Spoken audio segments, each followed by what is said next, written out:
in the Haymarket for craft beers and great food. Enjoy a full menu of great items daily for lunch and dinner, like their Big Fatty 7-ounce hamburger or a Reuben sandwich served on Blackstone rye bread.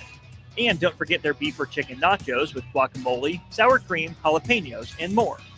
Wash it down with one of their 12 beers on tap, including the popular Single Axle Light American Lager. Salt Mine City, now open 2 p.m. Monday through Thursday and 11 a.m. Friday through Sunday at 8th and R. Shopping for new flooring is different today. Getting your questions answered, making the right selection, getting the best value, and installed quickly and professionally. Visit ostreetcarpet.com or shop our store. We'll answer all your questions and help you make the right choice. You'll be enjoying your new floor in just days for less than you'd pay elsewhere. Carpet, vinyl, wood, laminate, tile, and area rugs. We've got it all. O Street Carpet. 1732 O Street. Family owned and operated. Always the best value. 93.7 The Ticket. Fox KFXL weather. Brought to you by Bryant Air Conditioning, Heating, Electrical, and Plumbing. The Lincoln forecast for today, patchy fog this morning. Otherwise, we'll see partly sunny skies with light winds. An afternoon high around 82. Tonight, a slight chance of showers and storms. Otherwise, partly cloudy skies, a low around 63. And tomorrow, showers and temperatures likely throughout the day. The high near 76. I'm meteorologist Kyle Bucker for 93.7 The Ticket, ticketfm.com. This is Lincoln's home for sports talk on the FM dial. Also online at theticketfm.com. On the internet, KNTK FM Firth, 93.7 The Ticket. Select Plumbing and Utility has been serving Lincoln and the surrounding area for 14 years, and they're not slowing down. Select Plumbing and Utility handles all your plumbing needs, from faucets and water heaters to full renovations, and they can even help with your heating and cooling needs. They're also Lincoln's underground experts, repairing and replacing broken underground water and sewer lines since day one. Contact Select Plumbing and Utility today at 402-560-6197, assuring excellence in every situation, opportunity, and challenge. That's 402-560-6197. Hey guys, it's Nick. Join Jay Foreman and I this Friday at 7 p.m. as we kick off the high school football season with a Capital City clash between Lincoln Southwest and Lincoln North Star. Lincoln North Star beat the Silverhawks by 1 point in 2024, meaning Lincoln Southwest seeks revenge in week 1 this Friday. It's Lincoln Southwest versus Lincoln North Star this Friday night with kickoff slated for 7 p.m. And you can hear all the action right here on 93.7 The Ticket and theticketfm.com. Rosie's Sports Bar and Grill, open for lunch and dinner at 1501 Center Park Road, just south of 14th and Highway 2. Coming at you live from the heart of Lincoln, America. This is Old School, sponsored by the Mercado by Certified Piedmontese. Nebraska Football Hall of Famer Jay Foreman and Austin Oerman. Old School with Foreman and Oerman on 93.7 The Ticket and theticketfm.com. A happy Victory Friday to you and yours. Welcome into Old School, brought to you by the Mercado by Certified Piedmontese. Austin Oerman and the Black Shirt, the Husker Hall of Famer. Number 44, number 56, Jay Foreman along for the ride. Jay, bright-eyed, bushy-tailed, fresh off the road from Kansas City. Was it any better at all coming back from Kansas City than it was going down to Kansas City? Not really. Dang. It's everybody has the same idea. You only got about, of the 66,000 people that were there from Nebraska, everybody had the same idea to get there at or around the same time. There's probably only 60 people that decided to stay and make it a weekend. The other 60,000 or whatever, 59,940 decided to come back all at the same time. With really only one guy got it completely right. That was Patrick Mahomes, leaving late third quarter. Yeah. And he probably had a police escort. Probably. Yeah. So, my homie. Nebraska 20, Cincinnati 17. We will get to our thoughts and your thoughts here throughout the course of the show. 402-464-5685. Jay, we know that you are incredibly biased towards defense, given that is your specialty, what you made a lot of money doing. So let's start with the defense here in this first hour. First segment, we're going to go over the positives. Then we'll hit the negatives in the second segment. So people, if you think we're just pumping sunshine, don't worry. We'll get to the issues that need to be fixed, but we want to take a segment. Yeah, we know you guys like the complaint, the negativity. It's all good. We'll get there. We will get there coming up at 3:30. But for now, we will start with the positives. I think just on the surface, Jay, before we get into players, play situations, The numbers that stand out to me: 17, the number of points; 69, the number of passing yards; and 30% Cincinnati on third down. Overall, from a distance, before we really dive into what Nebraska can correct, as we look at what went well for Nebraska, if they go the whole season, allowing 17 points per game on average and in the 30s in third down conversions, this defense is going to put Nebraska in the position to win pretty consistent. Yeah, if you're able to do that game 1 through 12, nobody will be complaining. But it's everybody wants to move the goalposts based on who you play, and there is reason for it, but you also have to expect, and you got to give Cincinnati some credit that they, I kept trying to tell people the quarterback is good. He's legitimately good. The running back is good as well. The offensive line is young, and we caught them early in the season. So, I think, holding them to 17 points with only minimal, I guess, amount of possessions as far as our time of possession was good. And they had, I would say they had it in control for the most part, and within the, they made some plays. It probably got a little bit over their skis in the sense of, they got down by 2 scores, or they got up by 2 scores, and then, Nebraska's offense had it for about 7-8 minutes, and then immediately Cincinnati kind of walked the ball down the field. That's probably where people lost, really, that's the snapshot that's in there. They keep replaying that. Mm-hmm. But what also I like is that there's plenty that obviously to get better, but I like it that when it came down to it, one of the players that made plays last year made the play that needed to be made. Now we can, here's what people will say on the other side. And two people can be right and 2 people can be wrong. And 2 people can maybe not be either. They'll be like, oh, the quarterback in that situation, the quarterback should have been throwing it long and outside. Not so long you can't catch it. That's you want it to be where only their receiver can catch it. It was underthrown. Really good ball skills about Malcolm Hartzog to steal the game, because they very easily could have lost the game. It could have been a pass interference call, panic, they get it, boom, walk off, and now you're a totally different conversation on this Friday or the day after the game. And that's not even luck, because guess what? As many plays as the other team makes, they miss plays too. That's Sure. Nebraska being in position to capitalize on the mistake. Correct me if I'm wrong, Jay, but that looked like pretty deep zone drop there. Sierra Wright was kind of trailing the receiver. Hartzog looked like he had over the top, caught up to it, made the play, landed in the end zone, game over. And I think for Malcolm Hartzog, that's a guy that Cincinnati had targeted on that last drive, especially with number 4, Allen.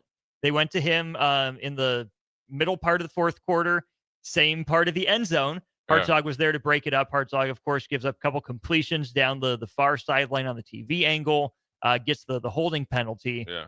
And then that was all, or primarily with that number 4, Cyrus Allen. Then that final play, it's Caleb Goody. One-on-one. He's the only guy on that side of the formation for Cincinnati in the screen. I don't know if that was necessarily picking on Malcolm Hartzog, but they'd been doing it all day. Malcolm Hartzog stepped up. A black shirt, a single digit, a leader on the team. His number was called. Dude stepped up and made a play. Hard to ask anything more of him than that. Yeah, I mean, he's, he made plays last year and took it, on the chin and really, for the team. And when he moved out the corner, when they got injury plagued a little bit.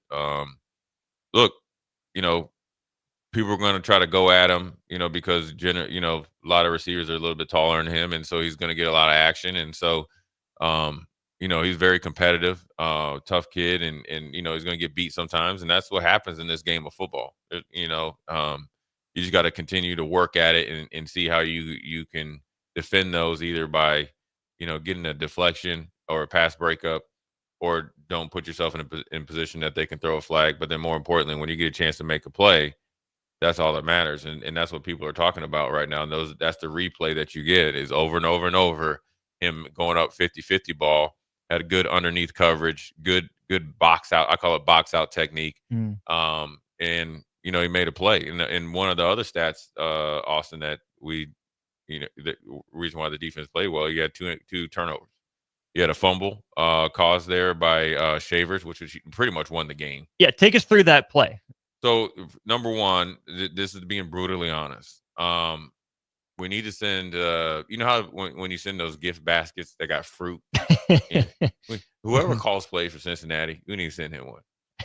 Because what you do not do, and and the only reason I'm saying this is because I've been in defensive meetings, and Vic Fangio was always talking about if somebody's dumb enough to run crossing routes and they're backed up, we have to get a big hit or a tip ball to pick six. So they ran a crossing route, great play by really Shea, backed up, like really, within their 30, really backed up. And you've been successful running the ball, and you have to kind of like conservative play call your way till you can breathe a little bit, especially when you're in a road game. Right. No matter if you're technically the home team, you're the road team. Well, they ran a crossing route, and it was a really good job by Shavers of going up and making a great football play. I like it. Great tackling technique, nature versus nurture, the force, and dislodged the ball. Nebraska, and obviously they went and reviewed it. I could see it clear as day. It was 2 steps. It's a football move. That's a great play. So it put Nebraska in position with a short field, and they showed that they can be able to punch it in. That really, I wouldn't say won the game, but it put it to where Nebraska had almost a chance to put the nail in the coffin. That's the next step. That's next segment what we talked about. But I do think that even that play from Shavers was a next step, because if he was just doing his job, he brings the guy down in bounds, either forces Cincinnati to call a timeout late in the half, or they're saying, you know what, we'll just let the clock run down. We gave it a shot, didn't get it. That's that. And not being I mean, look, he's a splash player, and that's where you've seen it in the bowl game. You saw it at times last year. Once he gets really into the technical and in the technician part of playing linebacker, you'll see the things that you want to see on a consistent basis, which he's pretty much almost there. But he played to his strength. That's the way he plays, and also it's a good call defensively to put him in a position to where he can go, and they call it shooting your shot, firing your gun, whatever it is. And then it paid off. I mean, it was a good play for Nebraska. It's a great call. It's a good call, execution. You didn't take the cheese. You broke on the ball. So these are all the things that they probably done in the offseason and through spring and all the other workouts a million times. And you're doing it for the time that you do it out there in front of 60, 70,000 people. And it's a game-changing play was a big part of the reason why Nebraska was able to get that 2-score lead and get the momentum their way in their favor. Cobain says, got some cleaning up to do, but Nebraska got it done. No complaints. Here, Eric Lasher on Facebook says, take the W, 2 more games to build chemistry. First game, Jay, how did you see Nebraska's communication? Did it look like they were lined up on time, generally in the right spot, avoided blown assignments? How did that look? Yeah, like I said, I thought, I knew Coach Butler would be fine. I mean, people always just think just because he hadn't been a DC title that he hadn't had input into a defensive scheme or in called plays, but just didn't get the badge of DC, and so he's done it before. He obviously, did it in the bowl game. I thought the communication in getting lined up now, like Matt Rule said, they just got to clean up a lot of things. And a lot of it is the first game. First game is generally the hardest where you're used to the game speed. I think Cincinnati was probably a little bit better than they probably forecasted, which can happen. But it's all things that you can fix. Now you know what you need to do, right? Because you got to think other teams are going to try to attack you that way, that Cincinnati did. And it might not be Akron, right? Because they might not even have the even if they wanted to, could they really? Couldn't. They don't have the wherewithal. They don't have the skill. They don't have the quarterback, all that. But, you think Michigan ain't looking at that? Underwood's probably looking at his chops. Right. So you just got to really go back and look at it and they're right? All the texters and obviously on Facebook as well. Accept the win because you earned it, right? You went out and played well, and with the understanding that we got to go back to work. We got to get better, and you want your team to continue to win. Obviously, back to work and get better and get better and get better. Clean up things. Because you clean up these things, it's going to be something else because you're playing against better competition.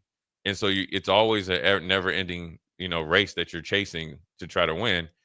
And so I think it showed a step forward in maturity as far as defensively to make some plays. Now, obviously, you know, if you didn't realize it, like last year or through this whole offseason that you were going to miss Ty, Nash, Jamari, well, now you see it, and that's fine. Mhm. You get what I'm saying? Well, I Because explained it this way on postgame last night is that it kind of felt Keisei Tominaga-ish, where you appreciate those guys in the moment, but then the next year when things don't look as Yeah. easy, don't run as smooth, you realize in real time just how much those guys meant and maybe how much they covered up at times. yeah, and I mean, Ty was was very dominant last year, very consistent. The last 2 years, really, to be honest with Mhm. you, took it to a whole nother level, and he worked really well with Nash, and then obviously Jamari and everybody else were able to play off him or play with each other. That's what experience and continuity brings you. That's where you look at Ohio State last year and Penn State's trying to do it this year, where you're a little bit older team and you're kind of a more tightened up group. Now, also, sure, you appreciate and now you really understand, how consistent and how good they were together or individually and together. And you miss them. Okay, that's fine. They ain't coming back. Mhm. They're off playing in the pros. So now you guys that are playing, you need to not only, step up, you need to jump up and be a lot better in the things that you need to get better at. And then everybody has to have that attitude. And then that's how you continue to get better week in and week out. On the Nebraska defense, on the positives, a few more things to get to. We'll go another few minutes here. I know people have lots of thoughts on what the defense needs to improve on. I think a big thing, Jay, was holding Royer 3 catches, 11 yards, long of 6. He ended up being not a huge factor. Running backs for Cincinnati were okay, not necessarily stellar. But in terms of the personnel for Nebraska defensively, Singleton leads in tackles with 7. Williams and Warney second with 6 of them, I believe, according to Pro Football Focus. He played the most snaps of any defensive lineman on Nebraska and graded out the highest. Of course, he's the one that recovers the fumble that Shavers Jr. ends up forcing, but he was in the game quite a bit. Seems like, at least according to the advanced grading, he was one of Nebraska's better players. Let's see the splash plays start to come. Yeah, I mean, look, he had a tackle for loss, he had a deflected pass, and he had a fumble recovery, and he was active in making plays. And there's probably a couple other plays that don't show up in the stat sheet just because obviously they don't have a coach's view of it. So look, when you come in and he's a former, I think, number 1 or number 2 recruit, highly touted. Went to Missouri, came in with a lot of fanfare. I think one thing I said, he reshaped his body and he's starting to play. You heard it. I mean, I'm just telling you, he is. You just look at it and he's starting to.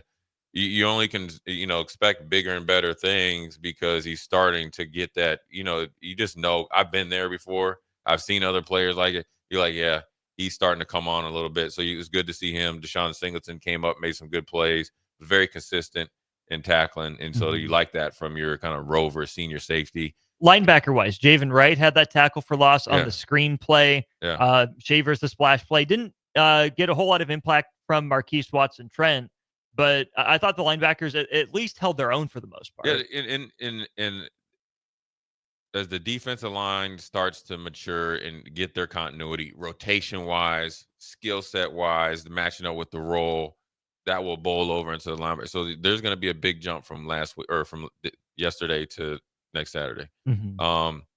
It was a decent game by all those guys. You throw McCullough in there, but he almost had that pick 6. If he doesn't swat his hands down to break it down, maybe he catches it and runs. But either way, he was in the quarterba's face, got the deflection at a good time. And they got a lot of guys that have some skill sets and are active, and so whether it's Marshall, he made a lot of plays and had to do something out there. And when you have a short passing game where they're trying to break tackles and run after the catch, as far as what Cincinnati has, your DBs have to come up big, and they all came up big, and the same with the linebacker. So there is a ton of room for improvement at all 3 levels. Linebacker group as well. But you like to see Javen Wright, you like to see Shavers in there, right? You like to see a little bit more of Watson Trent. You got the young man that got busy in there. I don't think he made a play. But he was playing back at home in Dawson Merritt, right? And so that was good to see him out there. Didn't look out of place, and also Rex Guthrie played. He had three or 4 tackles, and one on special teams. And so I think as this goes along, this as much as it's a good teaching tape for the players, like for the coaches to teach the players, or like kind of, go back to class on it. I think it's also really good for the coaches to kind of really start to hone in on role definition so they can be a little bit more cohesive unit, and then obviously play to their potential. But then also, like I said, Cincinnati is probably a little bit better than, they coming in competing. Certainly better than most Nebraska fans gave them credit for. for. Look, the coach's job's on the line, or potentially on the line. He's a well-respected coach. He has pride in himself. He probably felt like they were 5-7 last year. They lost 7 in a row. They're probably kicking themselves. How many games did we let go from a lack of physicality or whatever we needed to do? And then did we play to our strengths? I still don't think they played to their strengths, especially the way that they called offensive plays.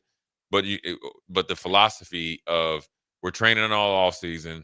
It's supposed to be a home game for us. He's probably mad at his AD that somehow he let that get out of Indianapolis, and they couldn't have went to Minneapolis somewhere or wherever. You go to Kansas City and give Nebraska a free home game. And so they came in a little tuned up, and they got good athletes, and Nebraska did some good things. And as far as holding up out on the outside on the, coverage wise, and then they rallied to the ball when they need to. And I think the offensive coordinator for Cincinnati had a bad day at the office. And Nebraska took advantage. And Nebraska didn't let him get away with it. And that's what you're supposed to do. But it doesn't, if they had a good day or a bad day, at the end of the day, if you hold them to 17, 2 turnovers, and you make a game-winning play, you can really build onto that. I always go back to that Minnesota team because that's how they were playing for the first 3 games or 4 games in their non-conference, and that turned into probably the most special year that they've had in at least in the 2000s. Oh, easy. Easily. Even because like when Glenn Mason and those guys and Jerry Kill were doing, they never beat Penn State. Sure. But then they would dip down. I think that season has led to the consistency in the recruiting prowess of Minnesota, and then obviously being able to develop coaches and obviously PJ. So this could be hopefully something Nebraska can hang their hat on. One step in the right direction for Nebraska. It is a win. All right. Plenty of you on the text line, on YouTube, on Facebook, with questions about the defense. What went wrong for Nebraska defensively? What does Nebraska need to look to shore up against Akron, Houston, Christian, and beyond? We'll get Husker Hall of Famer Blackshirt Jay Foreman's opinion on what he saw maybe on the negative side that Nebraska can improve for the future. That's coming up next during Old School. You're listening to Old School with Jay Foreman and Austin Oerman. Download the mobile app and listen wherever you are on 93.7 The Ticket and theticketfm.com. Hey fans, there's more winning at Amigos with the VIP Game Day giveaway. Every app scan is your chance to win premium tickets to a Nebraska football, basketball, and volleyball game, along with exclusive game day perks. And when Nebraska goes to a bowl, the winner also gets 2 tickets, lodging, and airfare to the bowl game. Weekly semifinalists will win free food for a year. Go Big Red. Eat at Amigos and enter to win. Amigos is celebrating 45 years with exclusive Nebraska Legends collectible cups featuring Tom Osborne, John Cook, and some of your favorite Huskers. For every cup sold, 50 cents goes to teammates. Show your Big Red pride by getting all 4 of these collectible cups at Amigos. This is Tom Osborne with the Teammates Mentoring Program. We have students on the waiting list for a mentor. We want you to join the team. Learn more about mentoring and support teammates by visiting Amigos. Are you ready for a new opportunity? Check out Sandhills Global. Join a dynamic team where your skills are valued and your career can soar. We offer full-time positions with a 4.5-day work week, competitive pay, excellent benefits, and a positive work environment.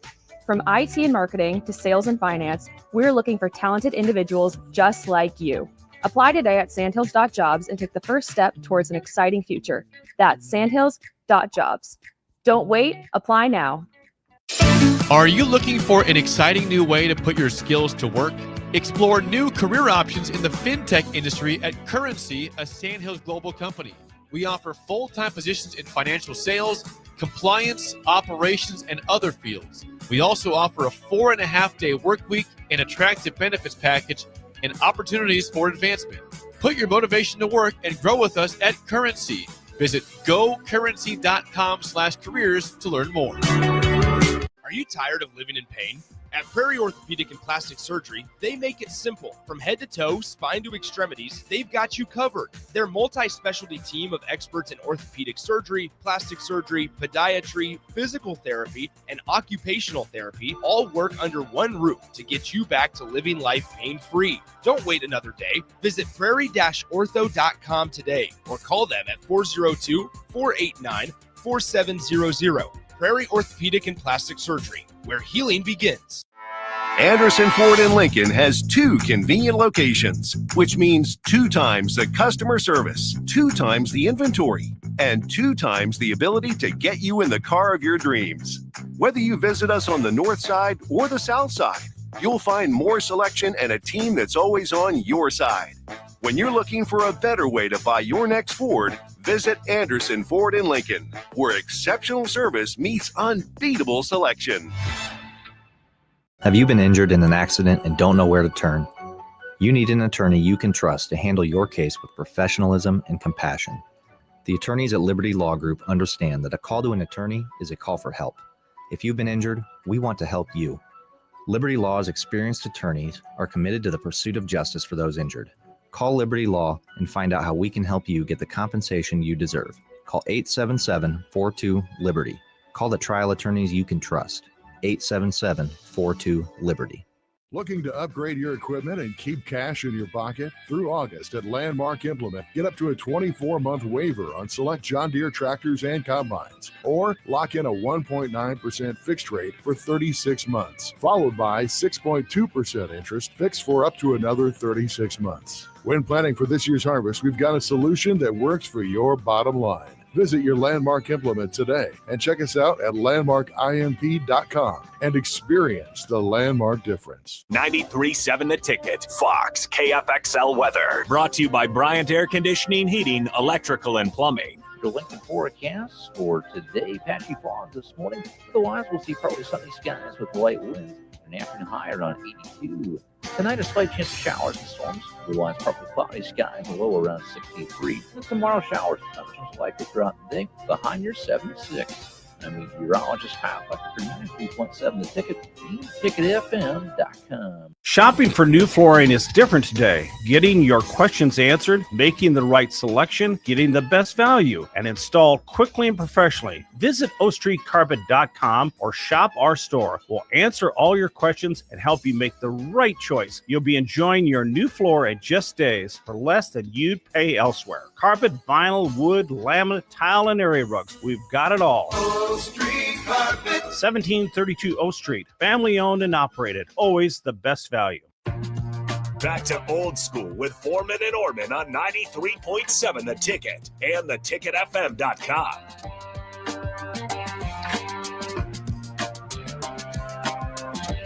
Rolling right along through old school Austin Norman, Jay Foreman. All right, as Eric said on our text line, no, it's doom and gloom time, guys. All right, you naysayers, you worriers, this segment is yours for the Nebraska defense. Tater, we see you. Big Bird, we see you as well. But this is the negative segment for the Nebraska defense. What is it that they need to improve? Jay, let's just start with the elephant in the room that everyone has been talking about for the better part of probably the last 18 hours or so. Nebraska's defensive line didn't exactly hold up great against the rush. Of course, Brendan Sorsby goes nuts, 13 carries, 96 yards. Cincinnati running backs, Tawi Walker and Evan Pryor combined for 12 carries for 82 yards. So that's just about a 7 yards per carry average between those two guys as well. What was it about Nebraska's defensive line that didn't work, and what is potentially fixable for the Huskers up front? Well, it's all fixable.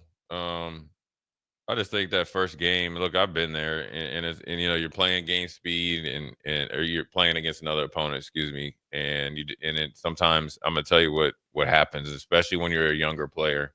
And a younger player to me is obviously young by age, you know, just coming out of high school or, you know, second year in college, or young by experience of not only playing, but playing in the scheme or playing at Nebraska, which is going to happen every single year because of the transfer portal. Yeah. You do this thing, and I did it. So this is, you know, you can say this is negative. This is reality, and we'll get into it. And the negative thing that people wants to talk about. What happened is just getting off blocks just a little bit more crisper. But knowing what you have to do, owning your gap, and throwing in violently and hauling tail to the ball, right? And how do you remedy that? Probably just going right back to the lab and really getting into pad level hands, violent hands, strong, heavy hands. But what you do sometimes, Austin, and I did this for a lot. I did it, at times throughout my whole career here at Nebraska, and then my whole NFL career. It happens. Is sometimes you'll see a play coming, the lineman's coming, you'll get in the right spot, and then you'll kind of look. We used to call it peekaboo. And then what happens when you look, your feet and everything kind of just stop. It's just like a millisecond. And then boom. But just enough in the fast pace of the game. Just enough for them to recover and like get on and then regain advantage. Yeah, and that's where it's at. And then obviously I think just executing the defense a little bit better. I haven't really been able to dive into like the whole thing. And look, if you didn't, I think sometimes Nebraska fans don't understand. Like, number 2, he's an NFL quarterback. He's good. He's solid. He's legit. He's thrown for 400 yards in a game and 100. I did not know that. But he's pretty dang good considering what he's doing at Cincinnati. I can almost guarantee if he has some more eligibility left, he will be one of the top portal gets. If he would have been Mensa essentially. Yeah. They went to do. Yeah, he will. He will. People will be calling. I don't know if he's a senior or not. I think he is. Okay, if he's not a senior, he's going to be going to other places, and it's not to dummy down how effective or why he was effective. Actually, just kidding. He's a junior. Yeah, so I guarantee he's going to be going, or potentially could go other places. With the quarterback run game and let's call it the conventional run game, is probably a little bit. They go hand in hand. I think the conventional run game really set up the quarterback run game. And they saved it too late. What did I tell you? Didn't I tell you they're not going to run him early? This is what people don't understand. This is what you need to understand, right? I don't want to say this is what people don't understand because then it makes me sound like I'm a genius. Well, you're not. Well, just think about this realistically. Who are your 3 most important players? The mob boss in Corleone, the tight end, and the quarterback in Sorsby. Second, coming a distance 4th, is probably Walker, the running back, and they have some, number 11, the linebacker's pretty good. Maybe Wilson, the safety. Yeah, they got some guys, but it's distant. Those 3.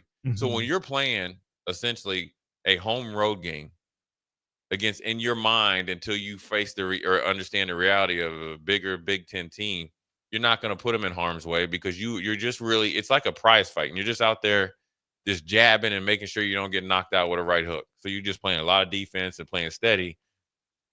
And then once they needed to make plays, they unleashed them.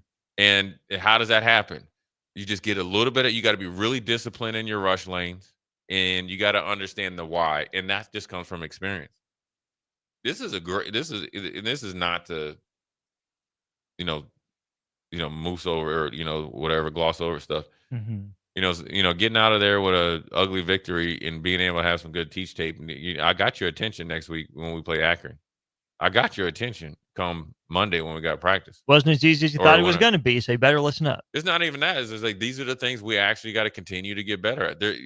That's why you work on fundamentals. That's why you have to dive into this game called football, that you have to be so invested in it. And it's never enough. It takes what it takes. You can't, and the reason why I'm saying this is because you get everybody in the defense has to know what everybody else is doing and why they're doing it, no matter if you're in the game or not. Because I guarantee you, some of these things that that happen in the game, you might not have got them in practice, but there's no time to waste if you're in the game and they run something like that. So I think tackling and tackling comes from, knowing your gap, setting the edge, knowing the alley and field player, and, doing getting off blocks and understanding that even if you're setting the edge or if you're not setting the edge and the play's coming away from it. I'm a big believer in this, right? And this is not overcoach or anything like this, but this helped me when I played when I first got in the game as outside linebacker. I had no business being in there. I ran my butt in there, but I did listen to what they were telling, like Bruce Smith and like, our outside linebackers. Bruce was a DN, but it's the same concepts. So when the pullers come from like on the other side of the center, right? And they were talking. I remember one time they were talking to Bruce about this, Bruce, and it's helped out Bruce. And Bruce was like, "Why do I have to get outside of a tight end when it's taking so long to get here?" Whereas that when because the tight end is on the ball, the puller comes from the other tight end off the ball and say a guard or a tackle that's pulling, right? So a counter, right? Or a power or whatever it is that's coming to you. If you're getting a base block, you can be head up to inside and cause a pile. They actually did that. So then the overflow guys have to marry that, right? And that just comes from that conversation that we have there. Because if I, as a linebacker, don't know why you set the edge in the way you do, where you do, how you turn him, then when I'm out there and sometimes you're out there and it's like you got to make a decision. Okay, well, not only we're going to make a decision, we're going to go make a football play as well. That's where you get a little bit more, meat on the bone and being able to, shut down one aspect of it. So the quarterback run game, I'm going to tell you like this, the quarterback run game is one of the things, and let's say it was off schedule quarterback run game. That's the hardest one to stop. And that kind of goes to what 5162 is saying. The lack of free rushers did seem concerning, gave Sorsby lanes to scramble in situations that could have or should have been coverage sacks. It's one thing if Nebraska would have sent extra bodies and gone after Sorsby a little bit more and made him beat him with his arm. But let's say you mess up on your blitz assignment, you send two guys through the same gap, you probably may end up behind the blitz for the most part, and you have no second level there. Nebraska wasn't spying all night long, but blitzing is that high-risk, high-reward strategy. Nebraska, sent some extra pressure sometimes, but it could have been the same result, even had Nebraska sent more pressure. One guy messes up their assignment, there's an even more free lane with one less body that's potentially there to track him down. Yeah, and if you get out of your blitz lane, rush lane, or whatever, it could turn into strike up the band real quick, especially with a quarterback like Sorsby and some of the guys they have on offense. And so, I think it's just more or less just brushing up on their, on their things. And when you're seeing it, and sometimes you can go something so simple, right? I'm looking at a play here. They have like an offset, tight end H back. And I think the corner or whoever came off the edge and really blew him up. Well, you don't want to I hate saying it. You want to blow the guy up, but you also want to make sure you have eyes on the ball, because if you're pushing him deeper than when the run play is going, is really counteracting what the whole point. What you need to do. Yeah. And so those are the little things, right? That's where you can, take that down from like an 8-9 yard run down to a 3-4 yard run, because you could trip him up. Then it allows somebody else to get off a block a little bit, easier. And then you're able to, make that, kind of realistic. I can deal with a 3 yard gain versus turning to 8-9, and then everybody's on their heels, and then Cincinnati's going tempo, right? And then everybody's like, "Oh, it's the D line." Well, no, everybody needs to play. Good run defense is team defense, and it comes with hands. Number one is your head, knowing what you're doing, communication, and then your hands, and then obviously everybody working in unison. There's not a great defense that's ever been lacking that. Ben Starkey on our Starter Heyman Jewelers text line: better learn to stop the run or could be a long season. 2563 says defensive line looks athletic, but not big or stout enough for the Big Ten. Your reaction to that, Jay? I think they're big. I mean, I don't know I don't know who to compare it against. I think sometimes I'm only going to speak on experience. We got we had a couple bad practices, and there's probably a couple games. I remember Coach McBride where we didn't play well against the run, or didn't play up to our standards that we liked on defense, and probably faced some of the same questions. When in reality we just need to play just a little bit better. Everyone play a little better. Right, a little bit better. Clean up a little bit. You know, when you play with, I just remember Jason Peter playing. Obviously I got to watch him up close and personal. And Jason probably played anywhere, depending on the year. I mean, he can speak for himself, but I think like anywhere from 265, 270, 280, 85, right? And then there's kind of just he can do whatever he wants. But he was going up against guys that played, 10 plus years in the league. And we're talking about Benji Olsen, Chris Nioli, Brad Meester. These are guys that, real deal. Dudes. Yeah, dudes. Yeah. And already 300 pounds. Olin Kreutz. Mm. The thing that Jason did so well, one, he was violent off the ball all game. Hmm. And then he was extremely violent with those meat hooks of his hands. But then more importantly, what allowed him to do some stuff was he always had a plan, and he played with great leverage and effort. And leverage allows you to play bigger than your body type. If you want to understand, if you want a good example, Levante David. Mm. He plays big. He's 6'1", plays bigger than that. Yeah, but he plays big because he plays with great leverage, he's explosive, and all that stuff. And so that's more of the focus than, all right, we're not going to be able to, like, let's just throw our hands up and like, you can't fix it. Now, we get into Michigan game, and I don't know who we play after Michigan, then, yeah, it would be a concern. But I think right now, they need to take the advantage that, all right, we need to really get in and dive into these details, get better at our fundamentals, because we actually are in Greek mythology class. Mm-hmm. But you don't have the answer key. We have the test. Oh, you do? We have a test coming up. We have the answers. Are we going to just we got to take this cheat sheet in with us and make it 100% versus trying to figure out our own way, which is listening to everybody. And then you'd be like, all right. I mean, you listen to fans. Sometimes they just ready to cash it in. 0420 is ready to cash in the 335. For the last time, maybe ever on this show, we are going to address this. Jay, for the final time. Who is it? Where is he at? 0420. Oh, okay. Yeah, what are your thoughts on switching to a 425 versus 335? You've explained this before, but in case this is 0420's first time listening, we will make it the last time we address this question. Jay, what is the difference between the 335 and the 425, and why, in your mind, is it not as big a deal as fans are making? Because there is no difference.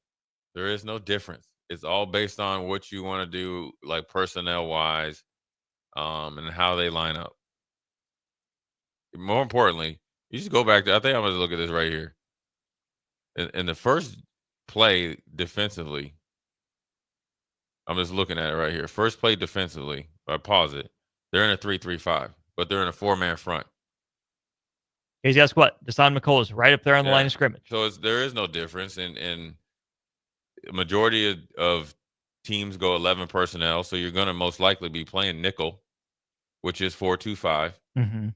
You can do that with 3-3 personnel with the guys that you roll out there, or you can bring in specialty guys, which you're able to rotate guys, and you're doing the same things, or you're playing the same fronts.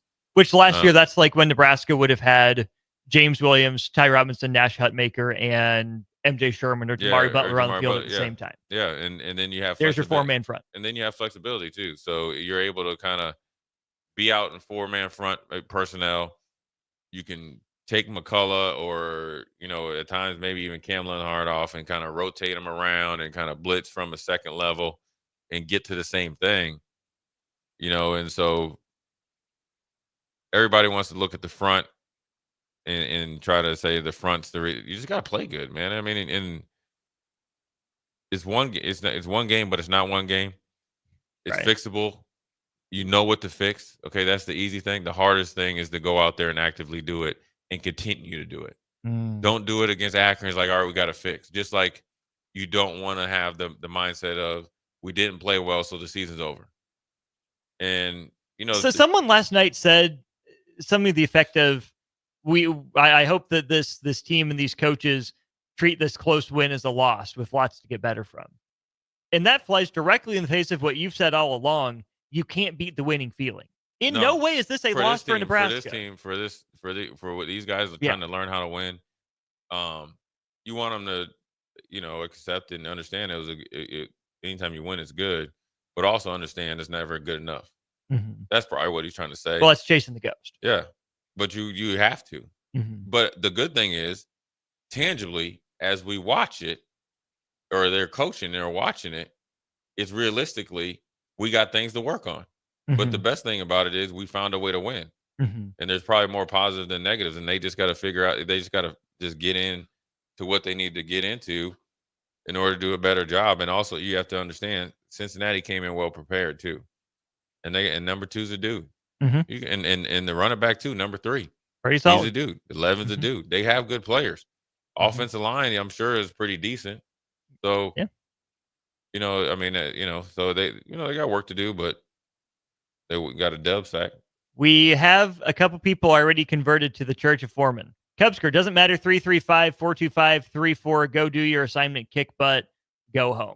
Magic. Jay, that's only the 323rd time you've explained it. Could you can make it a little clearer? We could do it 324th time. I will tell you this. I played in a 3-4 defense under Wade Phillips. We essentially ran a basic 3-4. You eat what you kill.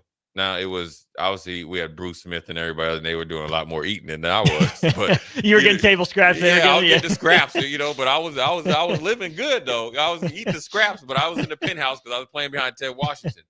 But then I went to Houston, I went to. Well, actually, I'll take it even a step further. Then when Greg came in, he was primarily a 4-3, kind of a 40, old Buddy Ryan 46 mix. But then at times, he ran 3-4 fronts with 4-3 personnel. You know what I mean? And that was obviously because we were doing a kind of like this, cross blitz, double A gap blitz or whatever. But that's what you do in the 3-4. And then I went to Houston, and we in under Vic Fangio and Dom Capers, and we ran almost exclusively 4-3 fronts, over, under, tight. That's all 4-3 fronts. Mm-hmm. But we had 3-4 personnel. And we played some dang good football. Also, I will tell you this: we ran 3-3-5 at every spot I was at in the pros and base on first down and third down. The scheme doesn't have anything to do with it. The playing better does. Yeah, okay. So if we run a 4-3 next week, and they have a couple court, then what? We can make Akron throw out half their playbook. You come out in the opposite front. Yeah, isn't that how that works? No, they make adjustments. Heck, that's how it works. If they come out in the opposite number front. Hey, you remember when my Houston Texans got up about 28-0 on the Kansas City Chiefs? You seem to remember that better than I do. Andy Reid was hyped. He was like, "Oh, we got 3 quarters. I guess it's on. Yeah, we don't got to run the ball at all." Patrick, you ready? Yeah, I'm ready. Didn't score a point ready afterwards. Yeah.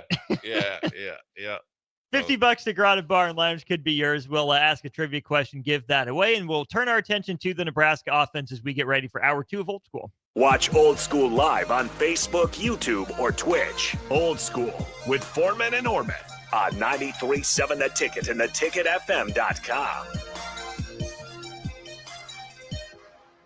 Have you been injured in an accident and don't know where to turn? You need an attorney you can trust to handle your case with professionalism and compassion.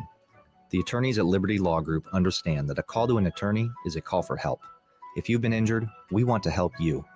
Liberty Law's experienced attorneys are committed to the pursuit of justice for those injured. Call Liberty Law and find out how we can help you get the compensation you deserve. Call 877-42-LIBERTY. Call the trial attorneys you can trust. 877-42-LIBERTY. 93.7 The Ticket, Fox, KFXL weather. Brought to you by Bryant Air Conditioning, Heating, Electrical, and Plumbing. The Lincoln forecast for today, patchy fog this morning. Otherwise, we'll see partly sunny skies with light winds. An afternoon high around 82. Tonight, a slight chance of showers and storms. Otherwise, partly cloudy skies, a low around 63. And tomorrow, showers and thunderstorms likely throughout the day. Behind your 76. I'm meteorologist Kyle Bucker for 93.7 The Ticket, theticketfm.com. Advanced Medical Imaging is hosting their 3rd annual Breast Cancer Awareness Walk on October 11th at 7601 Pioneers Boulevard. Hear inspiring stories from survivors, enjoy local food truck vendors, a live DJ, and other family-friendly activities as we unite to bring awareness about breast cancer. Check-in begins at 8:30 a.m. with the walk starting at 9. Register your team today for Advanced Medical Imaging's 3rd annual Breast Cancer Awareness Walk online at amimaging.com. Let's walk for those we've lost, for those still fighting, and for a future without breast cancer.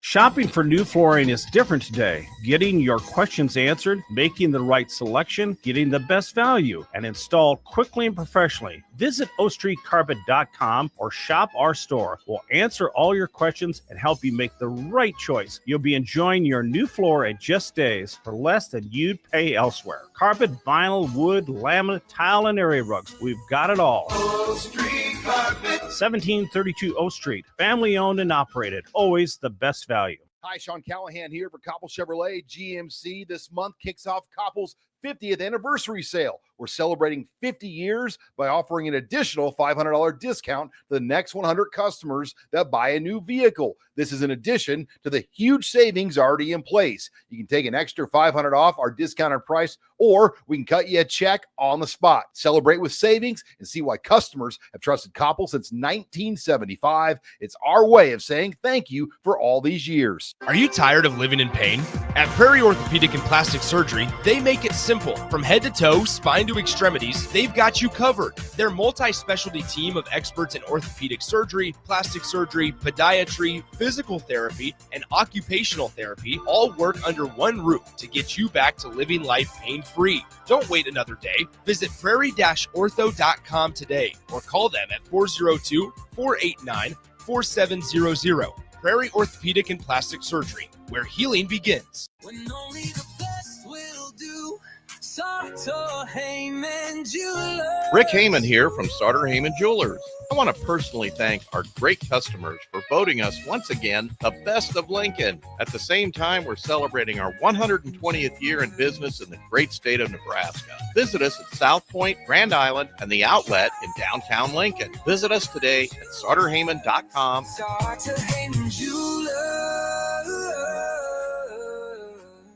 Are you looking to upgrade or improve the garage door on your home? This is Cameron Hall of Doors Plus. At Doors Plus, we guarantee to offer a wide selection of options from 5 leading garage door manufacturers as we deliver a free estimate, exact measurements, and rapid installation with a 3 to 5 week time frame. When you choose Doors Plus for your residential garage door needs, you'll work with our experienced technicians and be ensured that your new door seamlessly complements your home. Give us a call at 402-590-5800 or visit us online at doorsplusllc.com. Doors Plus, garage doors, and more. Looking to upgrade your equipment and keep cash in your pocket? Through August at Landmark Implement, get up to a 24-month waiver on select John Deere tractors and combines, or lock in a 1.9% fixed rate for 36 months, followed by 6.2% interest fixed for up to another 36 months. When planning for this year's harvest, we've got a solution that works for your bottom line. Visit your Landmark Implement today and check us out at landmarkimp.com and experience the Landmark difference. Need an electrician? Call Bryant. A new light, fan, or switch, upgrade your panel, or solve any problem. 467-1111. Bryant Air Conditioning, Heating, Electrical, and Plumbing. Whatever it takes. Back to Old School with Foreman and Oerman on 93.7 The Ticket and theticketfm.com. Rolling right along in Old School, wrapping up hour 1. It's a Friday. Happy Friday to you and yours. This time on Monday, Wednesdays, and Fridays, we have your chance to win $50 to Grotto Bar and Lounge. Everybody's favorite question is, what's for dinner? The easy answer, of course, is Grotto Bar and Lounge, located in the Clock Tower Shopping Center at 70th and A. Grotto Bar and Lounge features a menu full of delicious options, ranging from unique menu items like the peanut butter burger or the Wizard pastrami sandwich, to your more traditional items like the mushroom burger or the French dip. They also offer daily specials and incredible drink options. Visit Grotto Bar and Lounge today at 70th and A. Trivia question for you. We'll try to make it simple. Who was Cincinnati's head coach the last time the Bearcats won a bowl game? Texter number 3 with the right answer will win the $50 to Grotto Bar and Lounge. Jay, let's lump special teams into this defense hour here. Again, mixed bag, not perfect, but Archie Wilson looked the part. Ja'Cory Barney Jr. at least fell forward on a punt. Kick return could use some work, but Kyle Kunanen, 2 field goals, 52-yarder, got Nebraska on the board. Hard to say that it's perfect for Nebraska special teams, but at the very least, they were solid yesterday. Yeah, they were People only judge you on being great when you have a kickoff return or punt block or something like that. But I think kicker step. I think that more importantly or just as important as the 52-yard field goal, so forth and so on, was the snap and hold. Obviously, I think that was an issue last year, so that's where it started, right? And that seems to be something that was addressed and remedied. And then Archie, everybody was waiting for him. It was kind of like looking at it like an albino alligator when you go to the zoo, waiting for it to come out. And I think he did pretty well, especially considering the stage. And it only can get better. And so they didn't really have a lot of opportunity to kind of, I don't know, show off a little bit. But I think they showed off enough, and they looked like a tightened up unit, executed. And obviously the specialists came through when you needed them the most. And so I think it was more than a step in the right direction. It was extremely positive. And I think this is something that like we always say, this is the ceiling of the floor. You would want that to be the bare minimum, and then they can go up from there. The winner of the trivia question and the $50 to Grotto Bar and Lounges, texture 8592. Luke Fickell was Cincinnati's head coach the last time they won a bowl game. Missed a bowl his first year at 4-8. Back-to-back 11-win seasons, capped off with wins in bowl games. It was the Birmingham Bowl they won in 2019. Then, of course, they go 9-1 in the COVID year, lose in the Peach Bowl, 13-1, lose in the Cotton Bowl in 2021.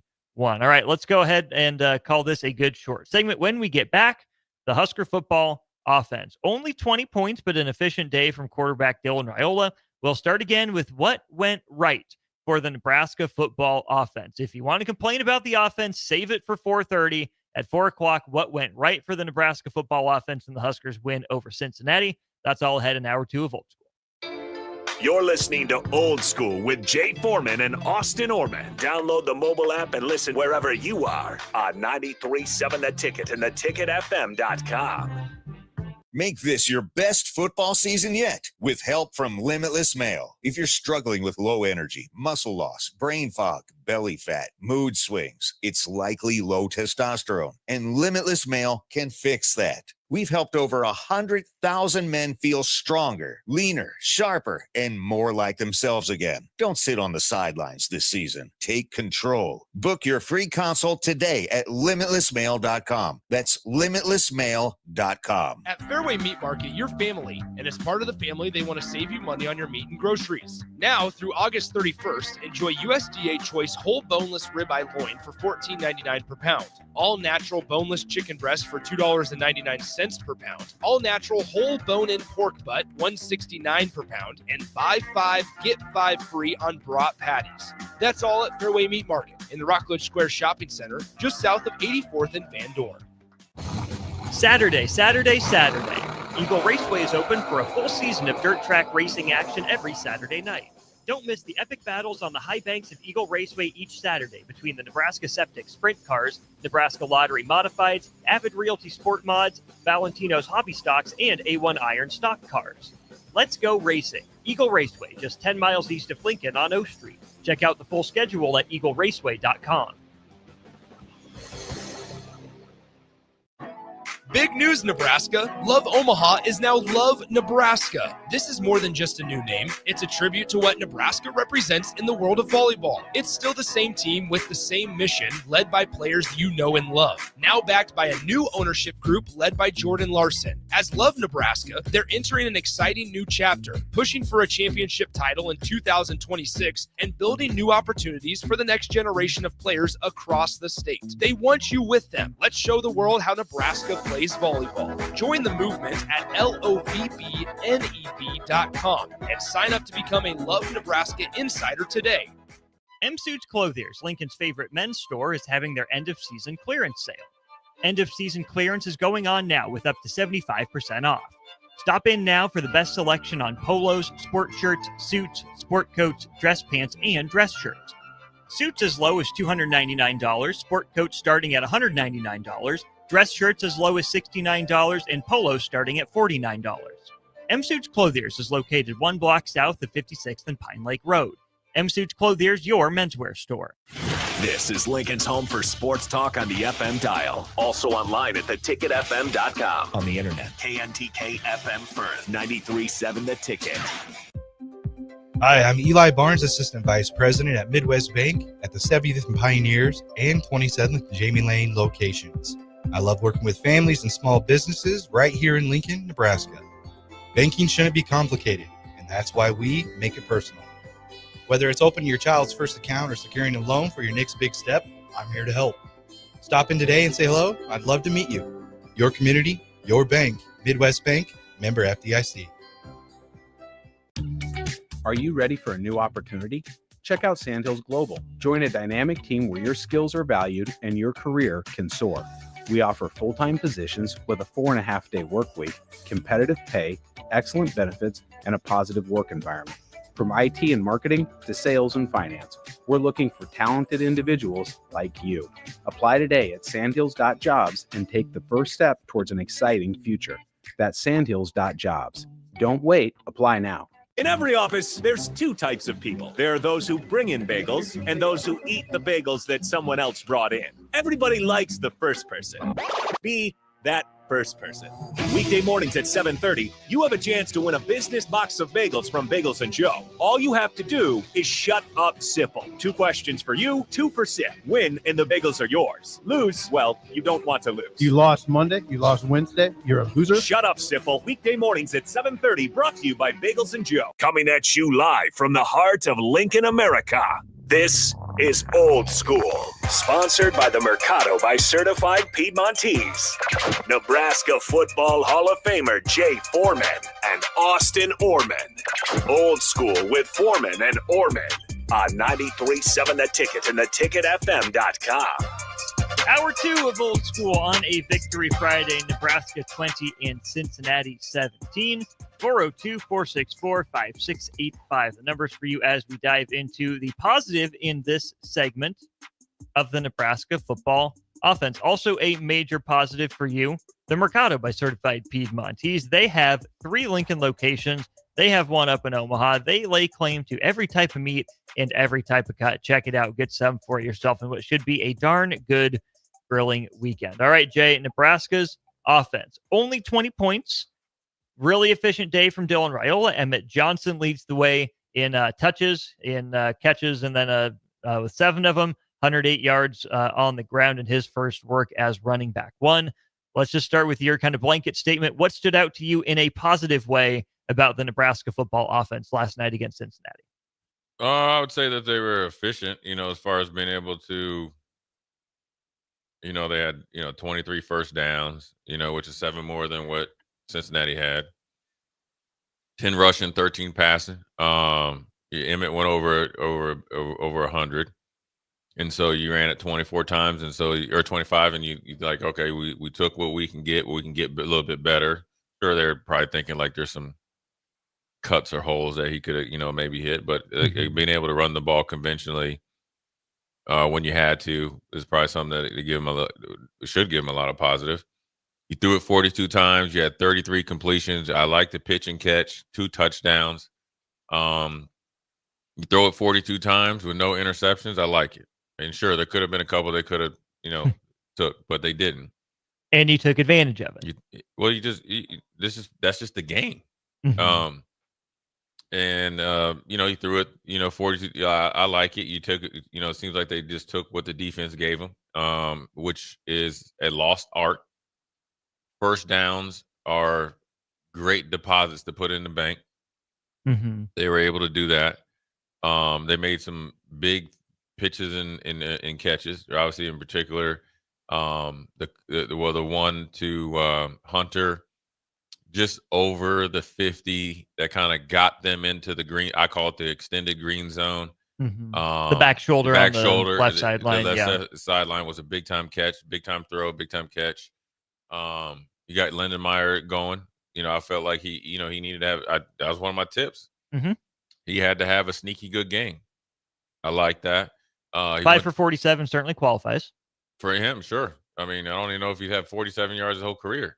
Right. So, but he came up with some big plays, run after the catch, and then obviously with Dane Key. So I liked it that they were able to do those things. Now you want to, I guess,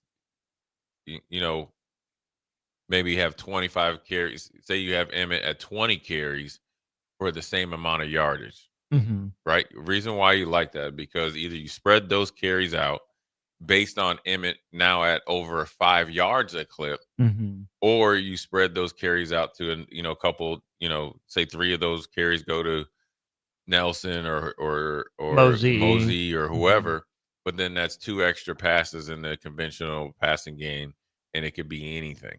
And it could be a different, you can run some jet sweeps, you could do something else based on that running game and that extra yards per carry setting you up. So, I like it. I think they, it could obviously, we got 353 yards. Time of possession was definitely in Nebraska's favor. I think we had over 30 minutes. 39-30 to 20-30. Yeah, that's right. I mean, essentially, you had it 2/3 of the game. I had this written down, the notes from the first half. Just in the first half, Dylan Raiola completed passes to 7 different receivers. Brendan Sorsby had 7 total completions.